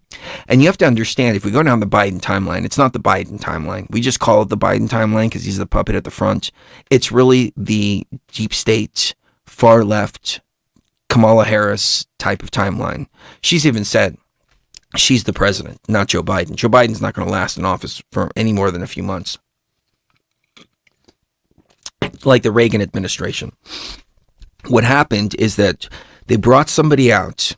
This was right after Nixon. They brought somebody in who they thought they can control, a Hollywood actor. They found out that he was actually a lot smarter than they realized, Ronald Reagan. And that he was implementing policies, and he couldn't be controlled as easily as they thought that he could. So what they did is they tried to assassinate him so they can put Bush in office, who Bush was the former head of the CIA at the time, George Bush Sr. And once there was the assassination attempt on Reagan, what happened is that Bush took over. And even though Reagan was still, the president, he didn't make very many decisions after that. So then that led into the Bush Sr. administration. Then that led into the Clinton administration, 2 Clinton terms. And the Clinton and the Bushes are both crime families, both very, very, very heavily connected. After that, it went to George Bush Jr. for 2 terms. Then it went to Obama, a lot of people don't know, but there was a banker bailout situation back in 2006, 2007. Huge collapse in the financial markets, in real estate, and banking. There was so much fraud going on in the banking systems that they actually had to put in new legislation to prevent the banks from defrauding people so much. I was a victim to a certain degree at the time too. I had like $950 in the bank, a small amount like that. And one day I woke up and my bank account was just completely wiped out. And it was wiped out with all these different, and it was like minus $900 at that point. And I'm like, what the fuck is going on here? And what they did is they claimed that I overdrafted. Then for like 40 different transactions. Some of them for just like me buying a Coca-Cola. $35 fee, $35 fee, $35 fee, $35 fee. There were like 40 of these. So that wiped out my bank account and took it all the way back down to minus 900 or something like that. And I went and I did the numbers and I'm like, this doesn't make any sense. There was no reason. All those overdraft fees legitimately caused me to overdraft, but it wasn't, but those overdraft fees were fake. And so I went and I talked to the branch manager and she dismissed me at first. And I went through all the numbers with her. And then she's scratching her head and she's like, no, let's go over them again. And we went over them again. And then she realized, oh, this is a computer mistake, and wound up giving me all that back. And I said, okay, well, I want $900 back now. I want an extra $900 in fees. And she goes, no, that's not how it works. And I'm like, well, if I make a mistake, you're going to charge me all these fees. You made all these mistakes. I want fees from you. And she said, no, that's not how it works. And I was like, I know that's not how it works, but this is why I'm shutting down my account and I'm never doing business with you ever again. What was actually happening at the time is that Bank of America and several other banks were purposefully doing this. And the CEO of Bank of America at the time, he actually wound up quitting and stepping down because he wasn't willing to go along with this plan to completely rape and pillage all of their account holders and every one of their members and so on and so forth, because the banks were seriously in trouble. So at that point, there was a senator that not very many people knew about, and he was pushing for the banker bailout. And they were telling the other senators, if we don't do this banker bailout, there's going to be martial law, there's going to be chaos in the streets, there's going to be shutdowns of businesses, there's going to be this, there's going to be that, et cetera, et cetera. And they wound up pushing forward this banker bailout bill. That senator's name was Barack Obama. So he was rewarded with a presidency for 2 terms. So these people were heavily connected to the Clintons. Biden's heavily connected to the Clintons. The Clintons heavily connected to the Bushes. Now we have the Bidens now, who was the vice president for Obama, heavily connected to the Bidens and the Clintons. So we're going right back to the oligarchy again. Right? I mean, going back to the 80s, Reagan, it was Bush, really. I mean, the Bush family. And I mean, even going back through the 70s, Bush was the head of the CIA. And I would go so far as to say that Nixon wasn't one of them. Nixon was another one that they couldn't control. But Nixon fucked up with that Watergate thing. But I think he was a much better president than what history talks about, because he wasn't going along with their agenda. So they got him out of there, finally regained control, but they at least had their person, George Bush Sr., in the CIA at the time. And this was the coup from the Kennedy assassination. So we've been under the same oligarchy for years, all of our lives. I mean, most of your lives as well. If you're a little older than me, you may have been around, during Kennedy, but we've been under the same oligarchy. Here comes Trump from the outside, takes the power away from all the crime families. That's why they're freaking out. That's why they wanted him out so bad. And as I said before, the reason the voter rigging was so bad, I mean, the reason that Trump won the vote last year or last term is because the voter rigging, this is the way it works. If you have 2 candidates that are pretty close together to each other, you can flip the vote really easy. But they knew they needed to come in with a massive amount of voter fraud. And they thought that they had come in with enough voter fraud and all their bullshit and spinning votes the way they did last time in order to flip things over to Hillary Clinton. But their voter fraud and all their voter interference was not enough, because the margin between Trump and Clinton were so far away from each other that, let's say you needed this much voter fraud and manipulation to flip it, Trump had this much more popularity. So that's why the race came out so close, but it still came out in Trump's favor. And there was nothing they can do in hindsight in order to go and fix that. They realize now that Biden's popularity was so little that they needed a massive amount of election fraud, more than they have ever done before. They thought the same game that they were playing before was going to work with Trump, and it actually wound up not working. Now they knew that they needed to play a different game. So they bring in COVID, they bring in mail-in ballots, because mail-in ballots, you can just run in and find 1 million here, 100,000 there, 30,000 there. And if you look at every one of these battleground states, 49 to 49.8% to 49.2%. That's how supposedly some of these states are in favor of Biden. I think it was Michigan, 48.2 to 40 to 49.2 to 49.8. Yeah, 49.8. I'm sorry. 49.8 on Biden and 49.2 on Trump. It's they're flipping it, and they're flipping votes with the Dominion software. As a matter of fact, Trump just posted a tweet. I've got it on my Facebook page. And I trust Trump's words. I do not trust the mainstream media. They've been lying about everything. There's no reason to trust the mainstream media. I never have, not even Fox News. You know, I've been watching a lot of Fox News during the whole Trump thing because I like the way that they were covering Trump. But I could tell, you know, I even wrote Sean Hannity the other day. I replied to one of his tweets. I said, you know, Sean, you're an opportunist piece of shit, but I appreciate you reporting the truth in this one particular instance. I've always known Fox News is completely full of shit. I've even got a song called New World Order, and it's a CNN and Fox News steady spitting out their lies. So this is nothing new under the sun. Tucker Carlson, on the other hand, I think he's one of the only real ones out there.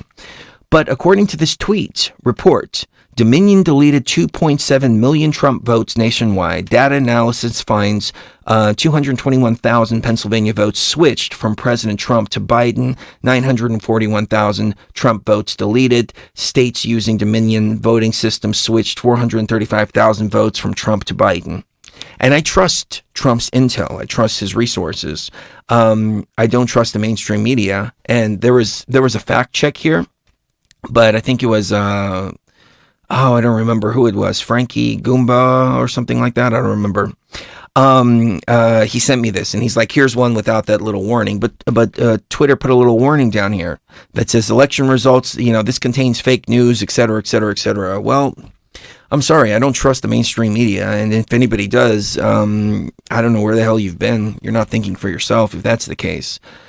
But anyways, my point is that we've had a lot of election fraud, and it's all going to get exposed throughout the course of time. But and we just went into so many different topics here. But my point is that at the end of the day, we're whole. Our higher self is here. It's not outside of the system. It's not outside of us. Anything we're tapping into that's outside of us, in my humble opinion, is AI. I read another comment from somebody that said, well, you know, so-and-so is channeling Adonis, which is like a Greek god. So-and-so who channels Adonis said this and that and blah, blah, blah, blah, blah.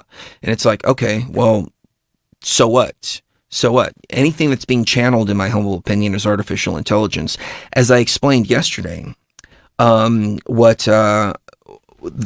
our perspective, from the perspective of the creators in the system, because we are the creators here at Beyond the Veil. And there's other creators out there too that are not here at Beyond the Veil, but we are the creators. I know that 1000% sure. And the others have yet to find us. But we are the creators here at Beyond the Veil. And because we are, things are a little bit different for us as far as consciousness goes, as far as our path goes. Everything is inside of us. We don't channel things from external because we don't have to, because we have the information here. But the people that don't have the information here channel artificial intelligence. And that's all that exists in the higher realms. I guarantee you, I've been there, I've seen it. It's all information, it's all data. We're inside of a computer system. And within that computer system, there are pieces of information that manifest as entities and manifest as beings. They're all shape-shifting grays. That's all they are. They shapeshift into reptilians, whatever you want to call them. They're virus infections. They can shapeshift into whatever you want to see. They can shapeshift into Jesus. They can shapeshift into Isis. They can shapeshift into Osiris. They can shapeshift into Pleiadians. They can shapeshift into anything that you want to see. And I've gone through my previous ayahuasca experience where I've encountered Isis. I've encountered Osiris, and so on and so forth. The one thing that I encountered at the very beginning, and people still bring this up, is I encountered Enki in one of my first experiences 10 years ago. And Enki told me, do not get involved in the war of the gods. And they're like, Chris, didn't Enki tell you this? And I'm like, yeah, but why the fuck should I follow anybody's orders? I think if it really was Enki, it was a test. It was a test to see, are you going to follow your own path? Are you going to follow your own heart? Or are you going to listen to some entity that's out here in the hyperspace realm?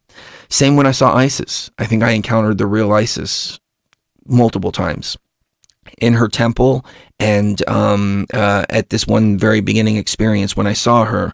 I talked about this yesterday too. My instinct and my inclination was to bow to her, because in reverence, like, oh my God, this is Isis, wow. And she threw me out of the realm, and she said, you don't bow to anybody. You stand in front of me to protect. You are a warrior. You need to learn your place. And it was at that point when I realized that the true entities, if there are real entities on the other side, they're not going to tell you to bow. They're not going to tell you to listen to them. They're not going to tell you what to do. They're not going to give you instructions. They're not going to do any of that. They're going to tell you, you need to look within yourself, that you are the ultimate power, that you have the knowledge within yourself. They're going to show you how to find that knowledge and that power from within you. That's what that Isis situation was throwing me out of the realm. She said, you need to learn your place. Your place is your power within yourself.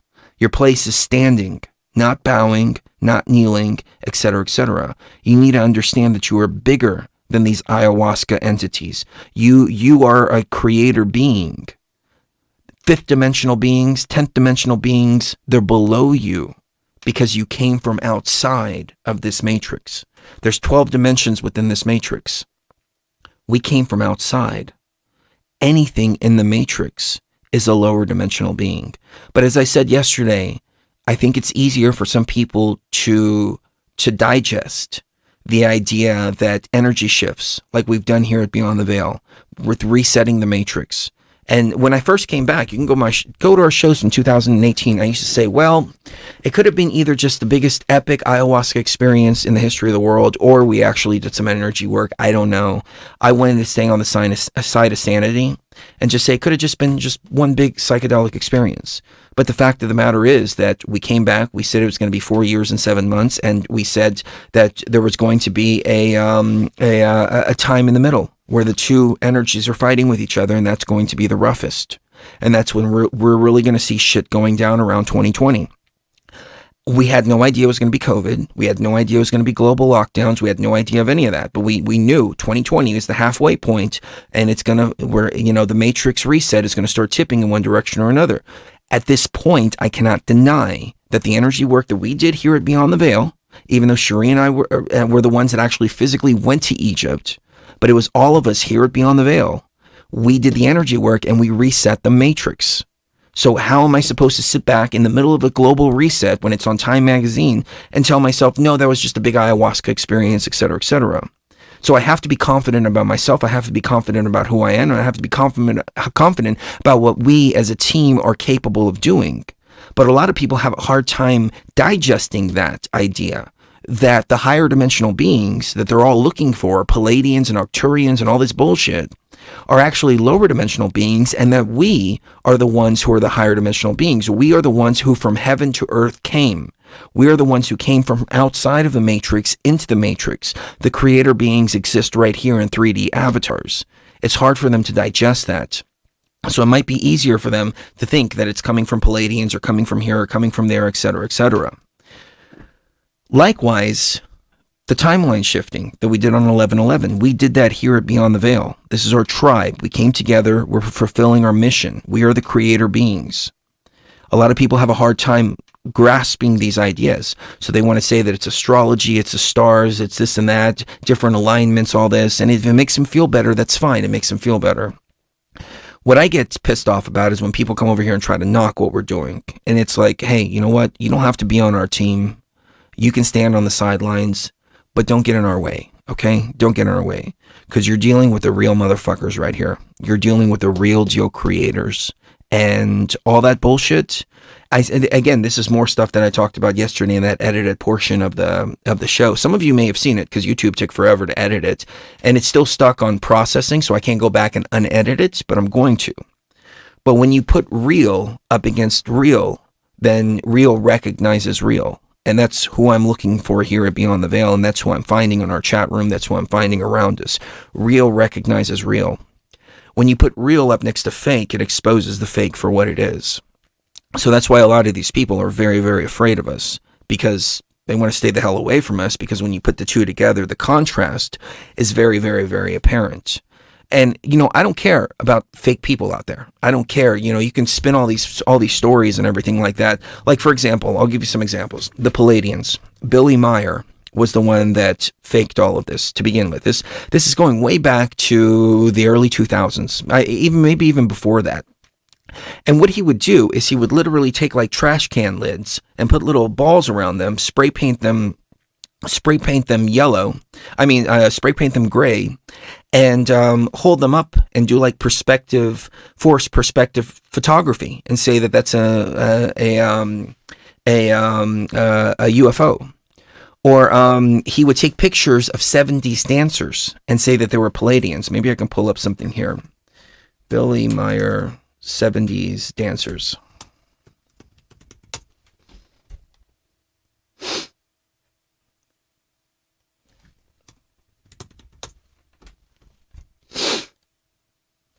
So here, we'll just do this in real time. So this is a picture supposedly of a Pleiadian. The problem is this came from a Swedish TV show.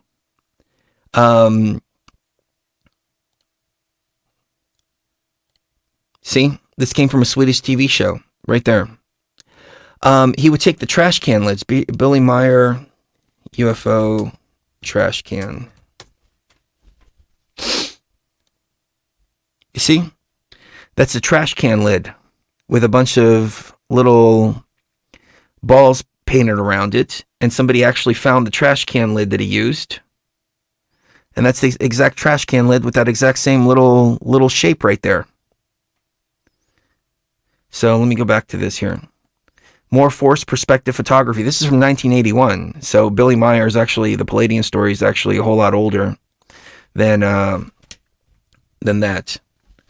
But see, that's a trash can lid. That's all it is. Forced perspective. This is all Billy Meyer's evidence, right? And taking pictures of these dancers and saying that they're the Pleiadians. There was also one where he supposedly was taking a picture of dinosaurs, saying that he traveled back in time, and then somebody found the book where that picture existed and was like, look, he took a picture of the picture within the book. So he came up with the whole Pleiadian story, and this is the origin of the Pleiadian stories. And the Pleiades are only like, I don't know how old are the Pleiades. I know the Pleiades are a lot younger than Earth. How old are the Pleiades? I don't even know how to spell Pleiades. There we go. The Pleiades are 100 million years old. Okay, Earth is 4.6 billion years old. So you're telling me that a solar system that's 100 million years old has way evolved into higher spiritual realms than one that's been here for 4.6 billion years. This is what you're telling me, right? This is what you want me to believe? That these Pleiadians are these higher dimensional beings and have evolved over 100 million years, where it took us 4.6 billion years? And they're the higher dimensional beings? I don't think so. But I didn't give any mind to that. You had Nancy Leader. Nancy Leader was Zeta Talk. Used to be on Coast to Coast all the time. I used to listen to her all the time. Written all these books, claimed that she was in contact with the gray aliens, claimed that Nibiru was coming in 2003, and then it was coming in 2006, and, you know, all this different stuff. This woman actually had a new puppy. She talked about this on Coast to Coast, and this is why she was banned from Coast to Coast. She took her baby puppy and she had it euthanized in 2003 because she was saying that Nibiru was coming through in 2003. Well, this is just a repetition of the Billy Meyer story, okay? So this gets exposed. So now, what else is there? Blue Avians. Blue Avians, okay? Exact same bullshit, exact same repetition as the Pleiadian story. It's just repackaged in a different way. And as a matter of fact, George Kavasilis came to me before the Blue Avians were released, and he said, "Hey man, I got some intel for you." I said, "Okay, what's up?" He said, "Well, Gaia TV, they're about to do this whole thing with Blue Avians. It's a complete and total scam.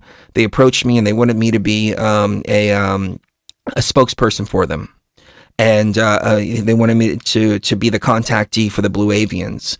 And I told them, "No, I'm not interested in doing that." Then they found this motherfucker here, Corey Good, and ran with this whole Blue Avian story. And see, David Wilcock, I don't mean to call people out by name, but David Wilcock has a habit of finding these nobodies, nobodies. Like Ben Fulford, for example, okay? Ben Fulford.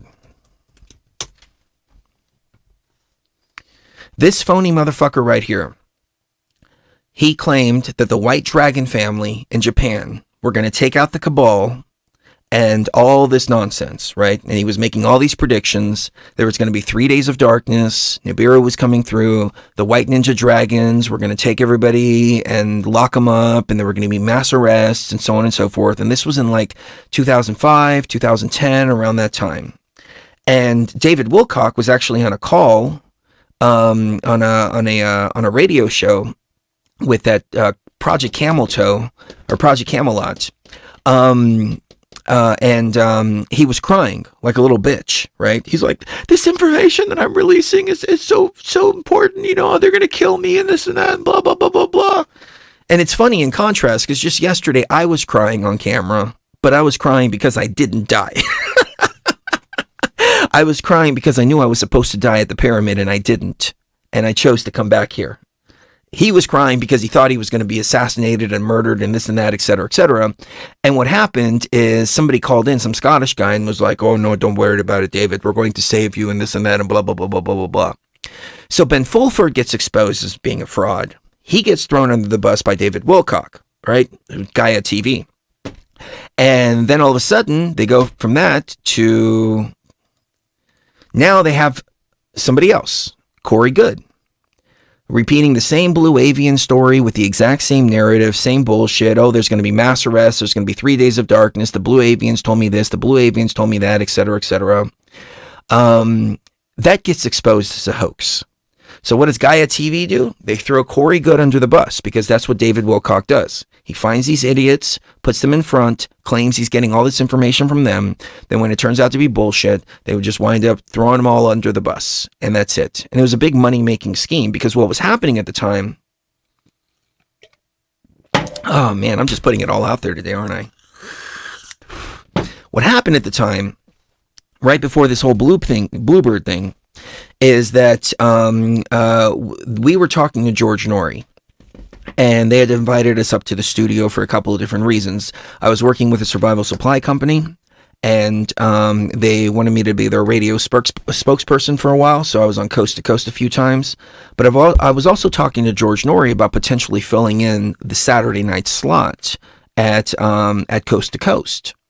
But I started to understand a little more about how Coast to Coast operates. And as soon as I walked in there and did my interviews with Coast to Coast, on Gaia TV. Let me just say this. When I went to Gaia TV, Jay Widener welcomed me with a smile. He was really, really, really nice to me. George was nice to me. Everybody was nice to me, no doubt about it. But I found out, and this is one of the reasons why I never pursued the Coast to Coast spot on Saturday nights, because I really wanted that really bad. Like, that was my dream, to host Coast to Coast. And we were doing, up until that point, we were interviewing all the Coast to Coast guests. We already had a great rapport with everybody that was on Coast. So it would have been a smooth transition like that. We would have been able to host Coast to Coast so easy. It would have been smooth. George Norrie was one of my big inspirations as a radio show host.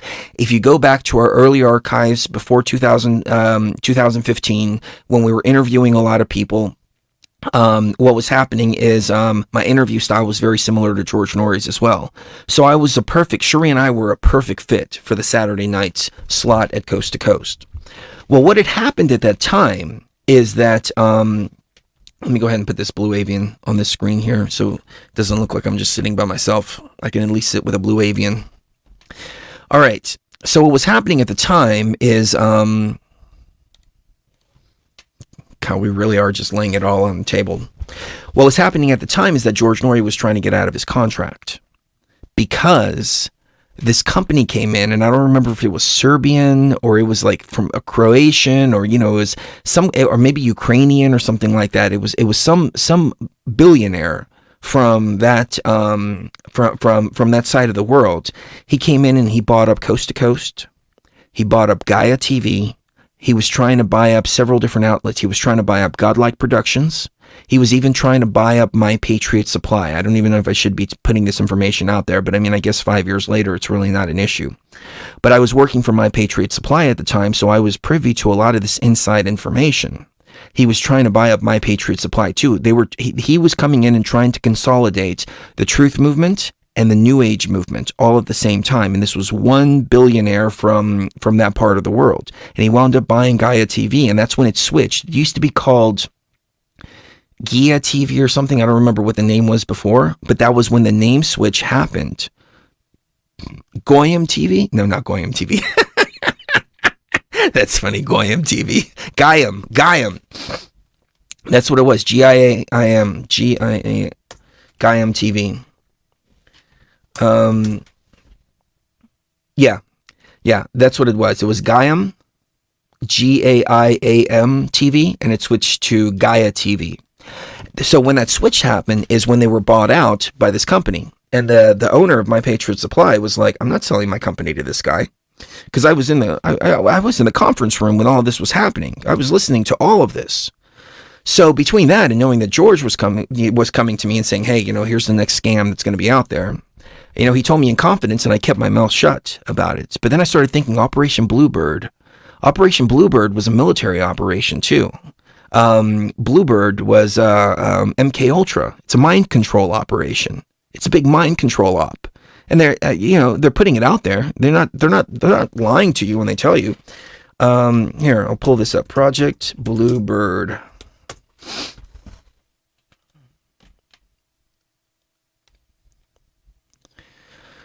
Project Bluebird. This is from the CIA documentation. There's this submitted for your approval and authorization for allocation of funds for Project Bluebird. In view of the extreme sensitivity of this project to you, rather than through the channel of the project's review committee, knowledge of this project should be restricted to the absolute minimum number of people. This is, if you notice the website here, I'm going to pull this down just a little bit so you can see. This is CIA.gov, okay? This is CIA.gov, official documentation that I'm going over here. This is the official documentation, ladies and gentlemen, okay? The project is now extremely important because of the expression of interest in the type of program developing in various areas of the agency. It is most important that these varied interests be brought into a single project where appropriate controls can be exercised. This will avoid compromise of our techniques and interest in the field. It requires that the project be approved by authorization granted for the necessary funds, so on and so forth. Let me see if I can get to what the project is actually all about. I'm trying to look for a synopsis here. Oh, here it is. The purpose of this project is to provide for the immediate establishment of interrogation teams for the operational support of OSO and OPC activities. The teams will utilize the polygraph, drugs, and hypnotism to attain the greatest results in interrogation techniques. It is important that this project be established. It's kind of hard to read that, inasmuch as a considerable, the text is a little blurred on this. The interest stems from the recent spy trials in Hungary and other satellite countries. You know what? I think this guy was Hungarian, as a matter of fact. I think that's where he was. I think he was a Hungarian billionaire. The interest stems from the recent spy trials in Hungary and other satellite countries. Within a number of areas of CIA, there has developed considerable interest in the field of hypnotism. In the field of hypnotism, that's what this is all about, hypnotism. And one of the basic purposes of this program is to bring in all such interest within the purview and control of a single project. It is extremely important that any action by CIA in the field be restricted to the knowledge of minimum number of persons on top of a top secret basis to prevent compromise and unfavorable repercussions, etc., etc., etc. It is proposed that 2 teams be established to meet current anticipated requirements. trying to get to the bulk of this. Operational control, security, team control, training.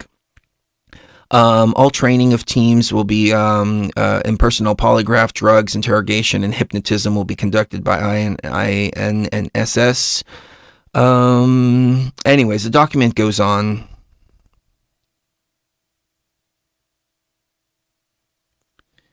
But it was basically a mind control project based around hypnotism. So that was the first thing that I'm like, Bluebird. We're talking about bluebirds now? In the New Age? The New Age is all about Blue Avians? The thing that really pissed me off the most, though, and this is why this stuck out from the Ben Fulford bullshit that I never called out myself, because I don't care. I'm not going to sit here and call out every single bullshit that I see. I'm just going to ignore it. That's just the way that I work. But like the Billy Meyer thing, I didn't give a fuck. Whatever. You want to make up some Pleiadian stuff? Go right ahead. I don't care. But with Bluebird, this is where they went wrong. With me anyways. They tried to paint this, or this. My screen is on this direction, but on screen. They tried to paint this here as the Egyptians. As the Egyptian entities. And saying that the Egyptians were actually these Blue Avians. Well, considering who my ancient soul is, and the fact that my ancient soul does come from ancient Egypt, I took that as personal offense. And it was at that point in time when I realized this is much more sinister. Because what the ancient Egyptian entities represent are the different aspects of our own consciousness. You know, we can go back to this picture here.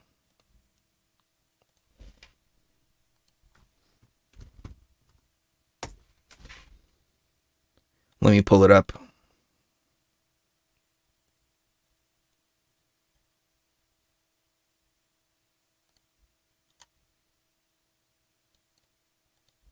Let's go back to this picture here for a moment. Well, as I said, this represents life. This is a symbol made out of the vagina.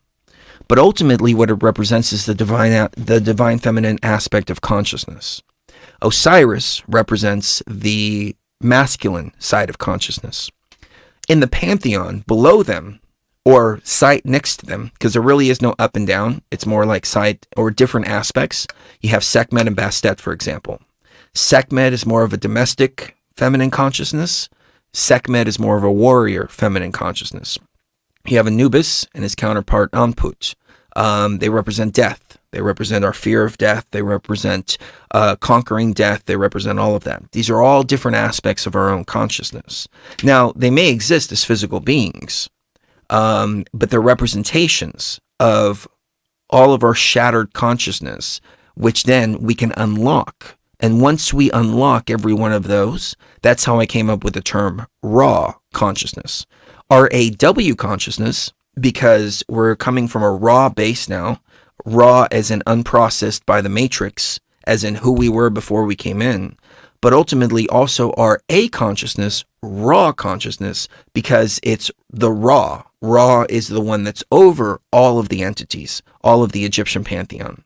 And so that's what happens when you unlock every one of those aspects of your consciousness. You then become the raw, or the raw, RAW consciousness. So when David Wilcock came out with this bullshit, that's when I said, okay, this is a serious problem now. Because now this isn't just a money-making scheme anymore. This isn't just a mind control operation anymore on idiots dumb enough to fall for it. Now what they're doing is they're once again, just like they did here, they're once again taking our sacred symbols and they're flipping them around into something completely different. They're taking our sacred gnosis and turning it into something evil, turning it into a system of control, where this is meant to free you, this is meant to enslave you. Where this is meant to free you, this is meant to enslave you. So I took personal offense to that, because of my Egyptian soul resonance. And I had a good friend at the time, who I thought was a friend, who was actually not a friend. He was actually working on the other side, very heavily. And he started going along the lines of this. That's when I realized that he wasn't real. He either wasn't real, or he was manifesting all of this stuff, like reading stuff and then manifesting it in the ayahuasca realm. Because that's, you have to be able to discern things. If I sit down and I read, I don't know, the Gnostic texts, and then I drink ayahuasca, well, everything I just read is still in my consciousness, and it's probably all going to manifest. So I have to understand the difference and learn how to discern the difference between the visions that are coming from within and the visions that are coming from here, because of stuff that I've absorbed into my brain over the course of, you got to dig through a lot of that shit too. Like I've had many ayahuasca experiences where I'm thinking about work and, going through different situations in work. When I was at the pyramid the other day, the Luxor pyramid, the first thing that came through my mind was the relationship with Cherie and I. And, so we've had our ups and downs over the last couple of months, and how sacred she is to me, and how we need to correct all those up and downs. That was all the 3D brain stuff that I had to go through first in order, to get all that. But I knew that was all the 3D stuff. I had to get past that to get to my ancient soul level. But it's just natural that whatever you have in your consciousness, in your ayahuasca experiences, it's going to be the first thing that manifests. You have to learn how to be able to discern that, get beyond that, and get to the true information that lies within you. So I realized how dangerous this was, and but I wanted to keep my word to George, because all I have in this world is my balls and my word, and I don't break them for anyone. That's a quote from Scarface, but I live by that edict. All I have is my balls and my word, and I don't break them for anyone. And if somebody tells me something in confidence, I'm going to keep it in confidence. Now, he told me, he said, you can talk about this, you just can't bring my name into it. So I did. And I was very vocal about the Bluebirds. And I was very vocal about how bullshit it is. And I was very vocal about all of that. But I did so in a way to where I wasn't telling people who the source was or anything like that. And then one day George came on our show and talked about it openly. And because he did, then that gave me the permission to be able to talk about it openly, because he's been talking about it openly too. This happened to come after the whole Gaia TV implosion, where David Wilcock and Corey Good had the falling out, and then all those emails came out about David demanding more money and not getting paid enough. And then people were posting screenshots of forums that they had on Facebook, private Facebook groups, where they would literally, they had hundreds of people, and anybody who would attack Corey Good, anybody who would attack the Bluebirds, anybody who would speak negatively about any of this stuff, they would literally dox people within this group. They would go and they would troll whoever it was that was talking about them, etc., and try to basically get them to stop what they were doing because of the heavy amount of trolls that they were that they were getting. And I can't say for sure that any of it ended in violence or anything like that. I don't know if any of it was taken off air, but I know for a fact that we have been trolled. Not only we've been stalked heavily, and it's not only Beyond the Veil related, but my brother has had his real estate business. A whole bunch of bad reviews just appear. Friends of ours, same thing. They go after not only you, but they go after your family, they go after your friends, they go after all of that in order to try to ostracize you from all of those people. And there was a point where I wouldn't have my brother on my Facebook. I wouldn't have my sister on my Facebook.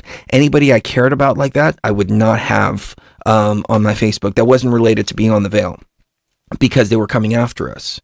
And we did a show about Operation Bluebird a couple years ago, and there was a huge implosion. I mean, they really tried to come after us hardcore for it. But then it all stopped as soon as Gaia TV imploded on itself. But it was nothing but a big scam. It was a big scam. Like, I knew it was a scam. So anyways, when they tied it into the Egyptians, that's when I was like, all right, you're stepping on our toes now. and you're stepping on what's real. It's one thing to make up a bunch of bullshit. It's another thing to take something very real and turn it around into a bunch of bullshit. So at the end of the day, that's kind of where I'm at with all of this. And I hope that this has resonated with people. I hope at the very least it was entertaining for people. I hope it wasn't boring in the sense that, oh, here's Chris Geo just ranting and raving about everything. But I'm just, I want to loop you guys into what I know. And as I said yesterday, I really don't have a stake in this. I'm not here to do a popularity contest. I don't use Beyond the Veil to make money. We've received some donations today, and I thank you very much for those donations, and we appreciate the donations that come in. They go to good use. But we don't do any of this to make money.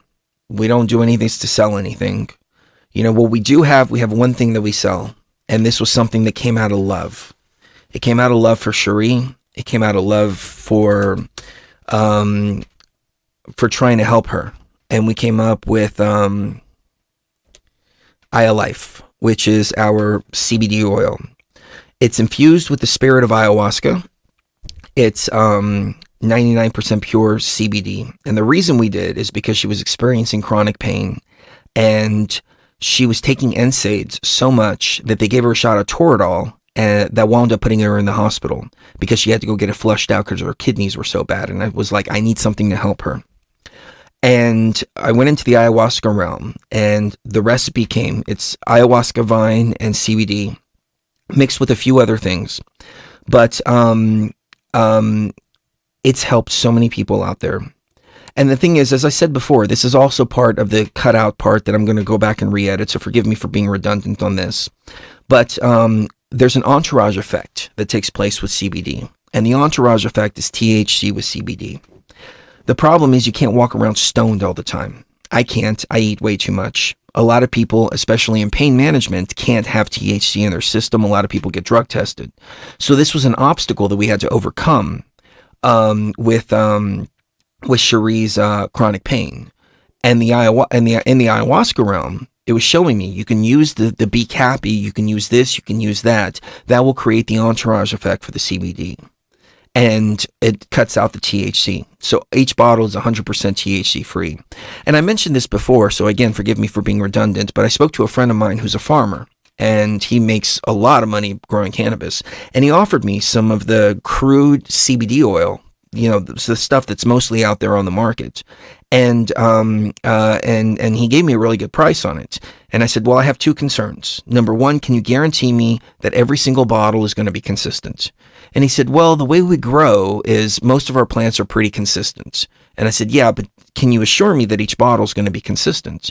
And he goes, no, not really. I mean, each plant varies, because each plant can vary. Like each hemp plant, CBD-based plant where this is extracted from, can have anywhere from 3% to 12% THC. So you never really, CBD.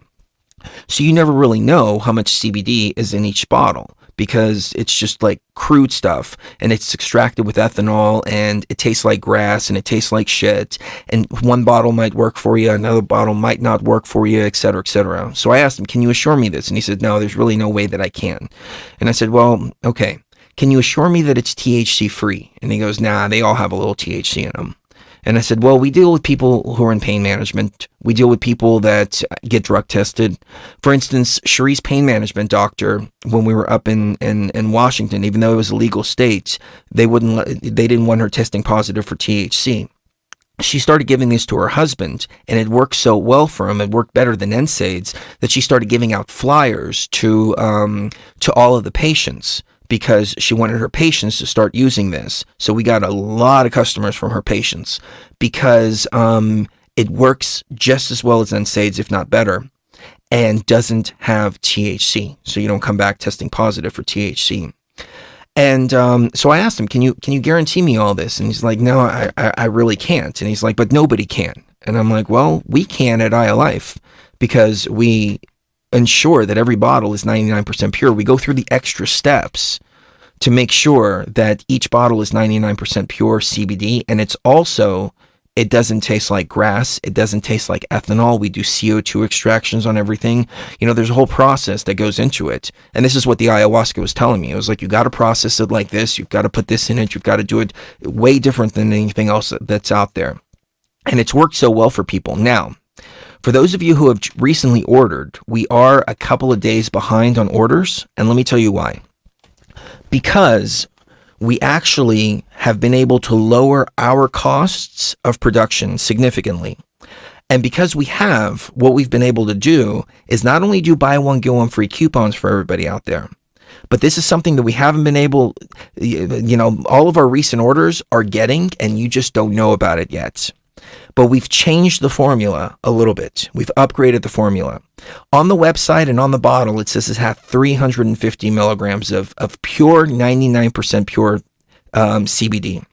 Which, again, if you get a bottle that says like 1,000 milligrams on it from another company, that 1,000 milligrams contains waxes, it contains oils, it contains all of that.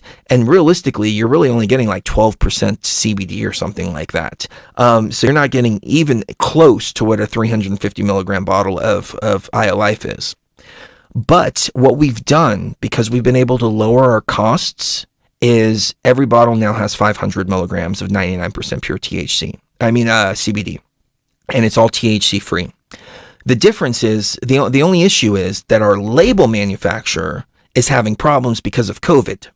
So we held orders for like a week, hoping that we were going to get the new labels so we can put 500 milligrams of CBD on there. And our label manufacturer is like, well, it's going to take us longer to get you the labels, you know, et cetera, et cetera, et cetera.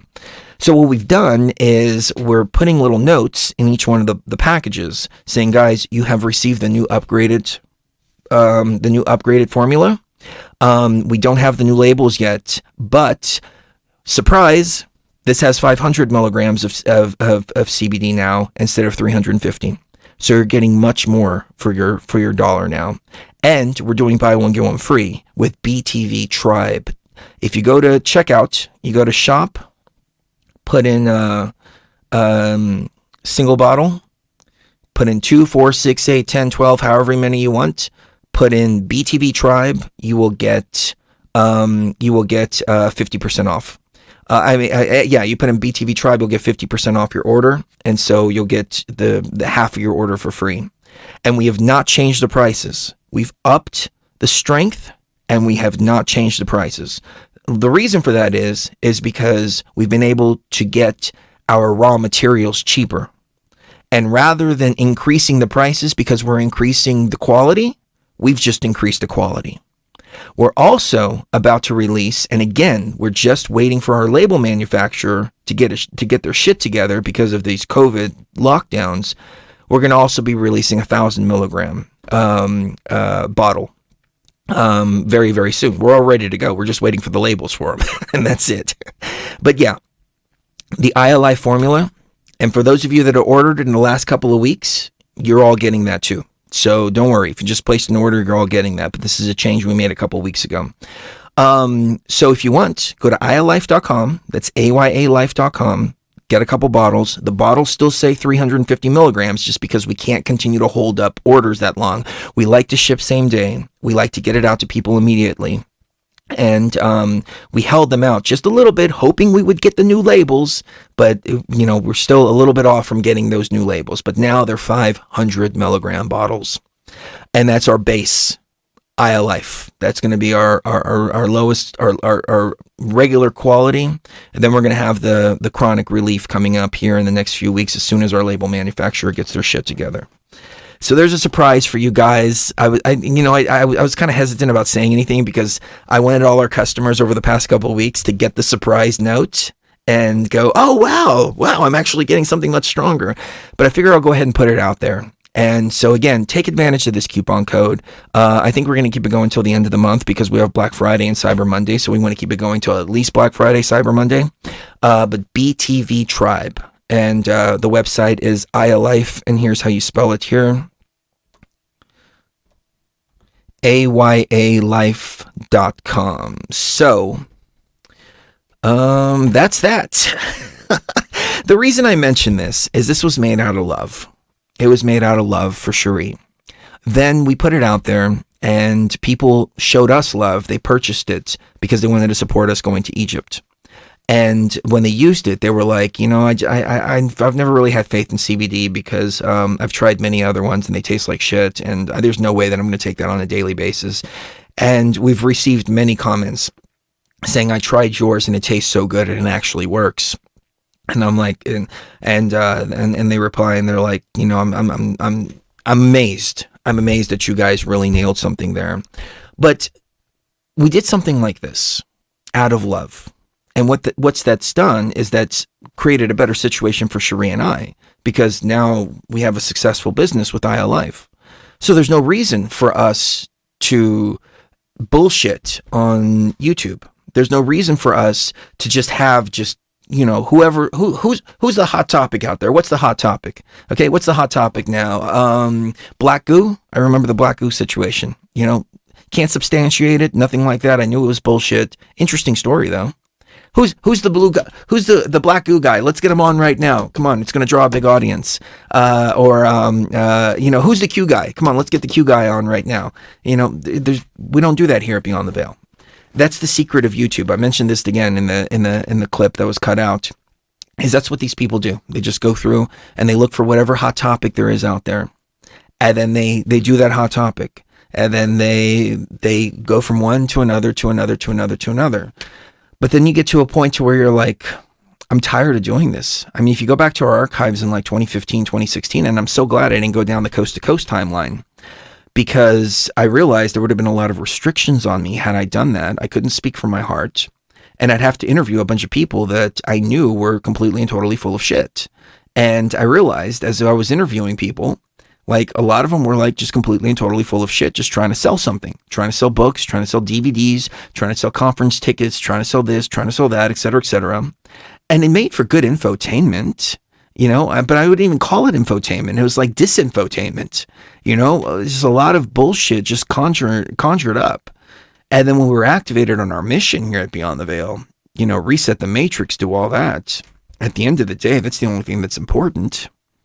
So I can't sit here and have somebody on the show and just, you'll see, go back to some of our shows where we've interviewed people like back in 2015, 2016. You'll hear me. I'll just loop you in. There's keywords. Well, that's fascinating. That's fascinating. That means I haven't heard anything that you just said because you completely lost my attention. Or absolutely. Meaning I have no idea what you just said because you lost my attention. Or, I totally agree. Meaning, that sounds like a bunch of bullshit. But I wasn't paying attention. You'll hear those kind of responses when we're interviewing these big authors and everything like that. And, we used to do that. We used to get everybody that was on Coast to Coast on the show. It's come to a point now where things are critical, though. Things are critical and it's time to be real. We have to be real. And you know what? I've never been happier. I've never been happier in my journey than as when I just decided to say, fuck it all. Fuck it was the best thing that I've ever said for myself and for everything around. When I realized, fuck it all. I don't care. I'm not going to self-censor myself. I'm not going to entertain topics that I don't believe in. I'm not going to do this. I'm not going to do that. I don't care what the critics say. I don't care about the trolls in the chat. I don't care about the trolls in the comments. I'm not acquiescing to this group. I'm not acquiescing to that group. I don't care if I hurt these people's feelings. I don't care if I hurt those people's feelings. Once I realized, fuck it and go fuck yourself, I found my real tribe. Because my real tribe came and they're like, yeah, fuck it too. We're like, all right. Now we're all together. Now we're doing something real. Now we're speaking from the heart. Now we are tapped into the truth frequency. No doubt about it. 1000%. So, I don't really have anything else to talk about tonight. I meant to keep this shorter than it actually did, but thank you for hanging out with me. Thank you for listening to my little rants here. And, I see the chat room just going crazy. Like, it's like going way faster than I can read it. I don't know if I'm not caught up on it or what. It's just scrolling by really quick.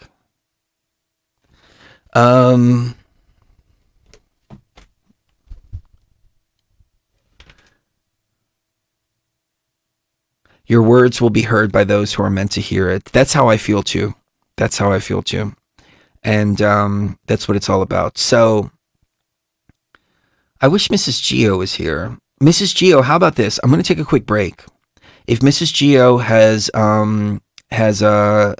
accumulated any questions or anything from the chat room, I'll be more than happy to keep it going. If not, I will wrap it up because I do want to go spend a little time with Mrs. Geo.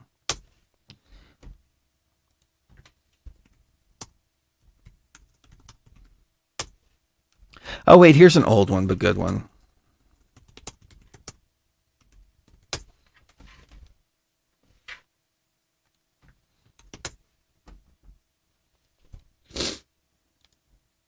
Oh, wow. Wow, look at this. Look at this. I've been complaining about YouTube censorship, right? I've been complaining that our stuff isn't getting in the search results. I've been complaining that we've been shadow banned and so on and so forth. And I talked to somebody at YouTube just the other day, and he says, I'm gonna look into all this for you. Look, our Alex Jones DMT remix is still showing up now in the search results, where before it was other like re-uploads of that were showing up. I think he actually fixed it. That's awesome. That's awesome.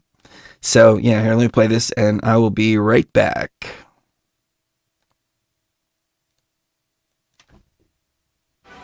You're going to live in a tank and be tied into this virtual world. You'll be able to wire your head in and just get unlimited pleasure. It'll feel like 10 times the best orgasm for 3 days if you want straight. They're taking the DMT. Hitler took the DMT. Stalin took the DMT. Mao took the DMT. The DMT. Hitler took the DMT. Stalin took the DMT. Mao took the DMT. The DMT. Hitler took the DMT. Stalin took the DMT. Mao took the DMT. The DMT. Hitler took the DMT. Stalin took the DMT. Mao took the DMT. The DMT. There's the owners of Truth Frequency Radio. They believe they're communicating with entities they call them clockwork elves. I'm not going to get into what they're interfacing with. They believe they're in contact with off-world groups. Chris Geo, Truth Frequency Radio, he takes it. You see the elves, little green hats. We're in trouble, ladies and gentlemen. We're in trouble. The clockwork elves, all of it, I shouldn't even get into it. There's a reason they're all whacked out of their minds. They're taking DMT. And the point is that their whole science is way ahead. We don't even know what they've got. They're in power because they're taking the DMT. Hitler took the DMT. Stalin took the DMT. Mao took the DMT. Chris Geo took the DMT. Hitler took the DMT. Stalin took the DMT. Mao took the DMT. Chris Geo took the DMT. You think they're all a bunch of old men? They're in power because they were into this stuff 70 years ago. The DMT. They were jacking DMT 70 years ago. They were injecting it. They're taking the DMT. Hitler took the DMT. Stalin took the DMT. Mao took the DMT. Chris Geo took the DMT. Hitler took the DMT. Stalin took the DMT. Mao took the DMT. Truth Frequency Radio took the DMT. I shouldn't even get into it. You know, I feel like in 2020, I need to take a moment to publicly apologize to Alex. I have spoken poorly of him in the past. And when I was working with My Patriot Supply, I was actually working with I was in charge of running the system that took the InfoWars orders and processed them through My Patriot Supply. So I worked for Alex to a degree, but not for Alex, but I was working with his team over there at InfoWars. And, you know, as you move through the truth movement, you start to become super hyper critical and paranoid about everybody. And, you know, Alex was, you know, a lot of fear. And then after you hear it so long, then you become kind of jaded to it. And then you go, hey, wait a minute, you know, all I'm doing is living in fear. And for my journey, you know, in my progression, it went from the fear to all of a sudden the consciousness evolution and ignoring the 3D, and then it came kind of full circle to where the 3D and the consciousness are now unified, and that we're watching 3D events happening based on energetic consciousness stuff. And I thought Alex Jones was fear-mongering. I really did. Working with Alex, I met him a couple times. I came to the determination that he's not really working for anybody. A lot of people will say he's working for this and that, et cetera, et cetera. I just thought that he was just about making money. And I was like, okay, well, that's cool. You're scaring the shit out of people just to make money. But as it turns out, in 2020, we can look in hindsight and say, no, everything Alex was talking about was spot on. It just wasn't happening back then. But he's been talking about this since 2000. He's been talking about everything that is transpiring now in the year 2020. And their end game, their agenda, their depopulation agenda, vaccinations, FEMA camps, so on and so forth. And now the establishment is talking about that. It's no longer just white papers that Alex is going over. It's no longer conspiracy theories. Conspiracy theories are now conspiracy facts. I think I'll play this song here real quick. Because the song I wrote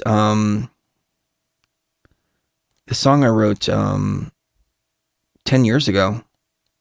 No, 15 years ago. I wrote it in 2005, and it still holds true. It still holds true today. It still holds true today. And it's crazy. Let me play this and I'll get back to my public apology to Alex Jones real quick. I didn't think I was going to go down those lines, but I feel like I owe him one. I really do.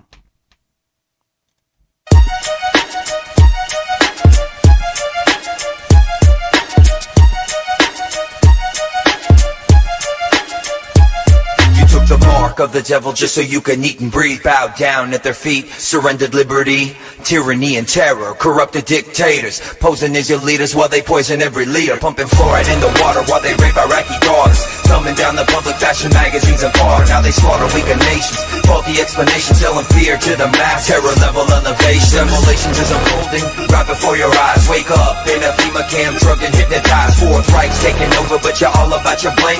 I bet by this point you haven't heard a damn thing. It's destruction by design, prophesizing every script. Take a big step back, see the whole picture. A distraction of the mind to keep you living in a bubble. We're in a lot of trouble because less than 3% of you people read books, because less than 15% of you read newspapers. And when the 12th largest company in the world controls the most awesome goddamn propaganda force in the whole godless world, who knows what shit will be better with. So now it's problem, action, reaction, solution. It's time to wake up to the formula they're using. State-sponsored terror to burn our constitution. Weapons of mass deception of the media delusions. Using double speak to keep you following like sheep. CNN and Fox News to keep the populace asleep. Don't look, don't question. As we fall into depression, the dollar's worth a nickel, but we're ruled by our possession. I mentioned that those hours fell in less than an hour. Ignorance is bliss, the source of their power. Watching power in the shadows when we all wake up and see the land that we're living in is nothing close to free. It's destruction by design, prophesizing every script. Take a big step back, see the whole picture. A distraction of the mind to keep you living in a bubble. We're in a lot of trouble. If you want the truth, go to God. Go to your guru. Go to yourself.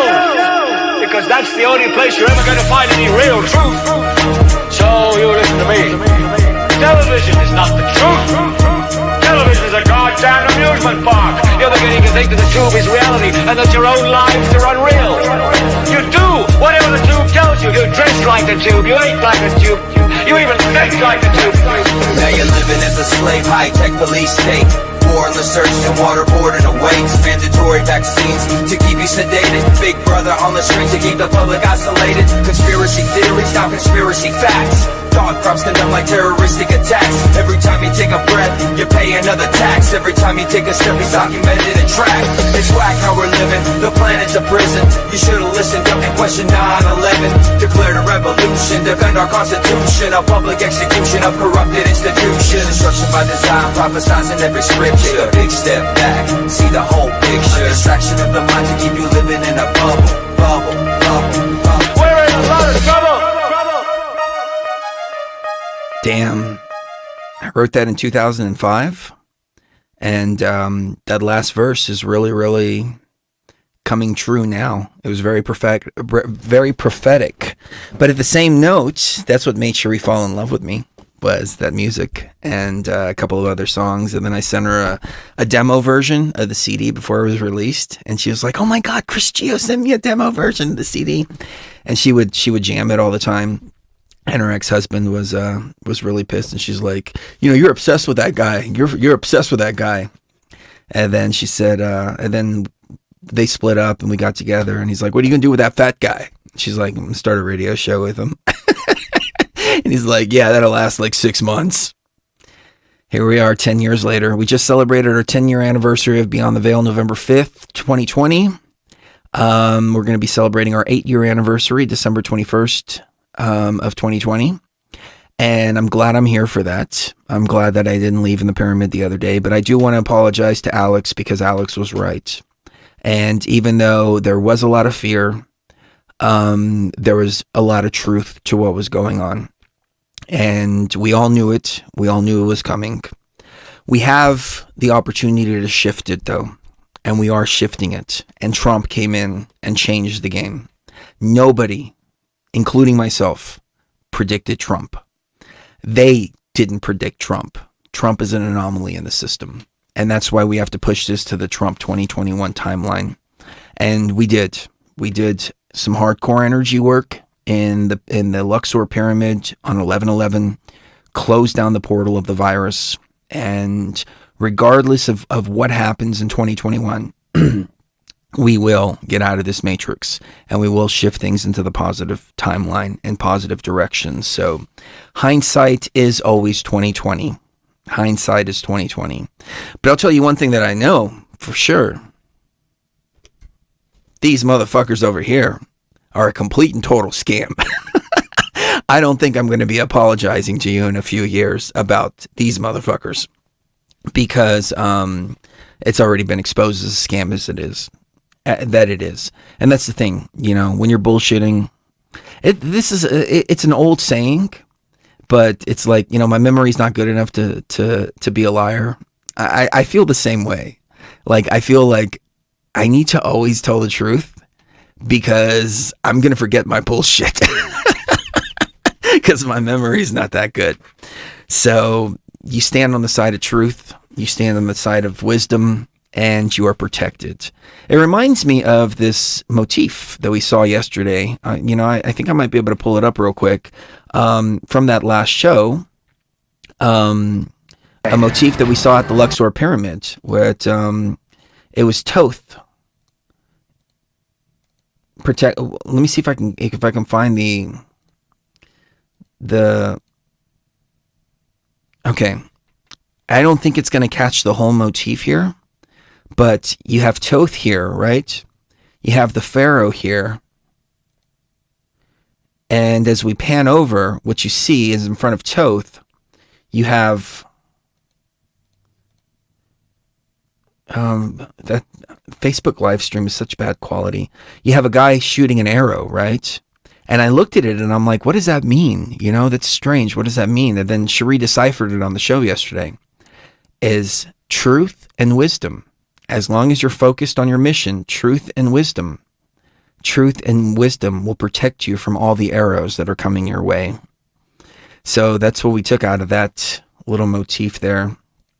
And if you didn't see that show, watch it. It was a very powerful show. But truth and wisdom will protect you from harm always. So remember that. See, you have truth and wisdom there. The arrow coming to the Pharaoh and death waiting right behind. But truth and wisdom will always protect you. So on that note, kiss the one you love right now. You never know when the last time is going to be. Thank you so much for joining me. Thank you for listening to my little rants tonight. I hope that it helped on some people's journeys. And I'm going to go spend the rest of the evening with Mrs. Gio. I think it's still early enough to take her to dinner. So kiss the one you love right now because you never know when the last time is going to be. And we will see you even further beyond the veil. I love each and every one of you. I'm so glad that I didn't go on 11/11. I was really regretful of it. I know my higher self or my raw consciousness is needed on the other side. It's needed for me to get into my physical body and input my codes into the system. But they, the council, do not understand what it's like to be here in the human experience. They don't understand the relationships. They don't understand the love. They don't understand the connection. They don't understand the need for the connection. They don't understand what we go through down here. And I'm here for you guys. I'm here for each and every one of you. And no man or woman will get left behind in this matrix. That is my new mission. Love you and see you even further beyond the veil.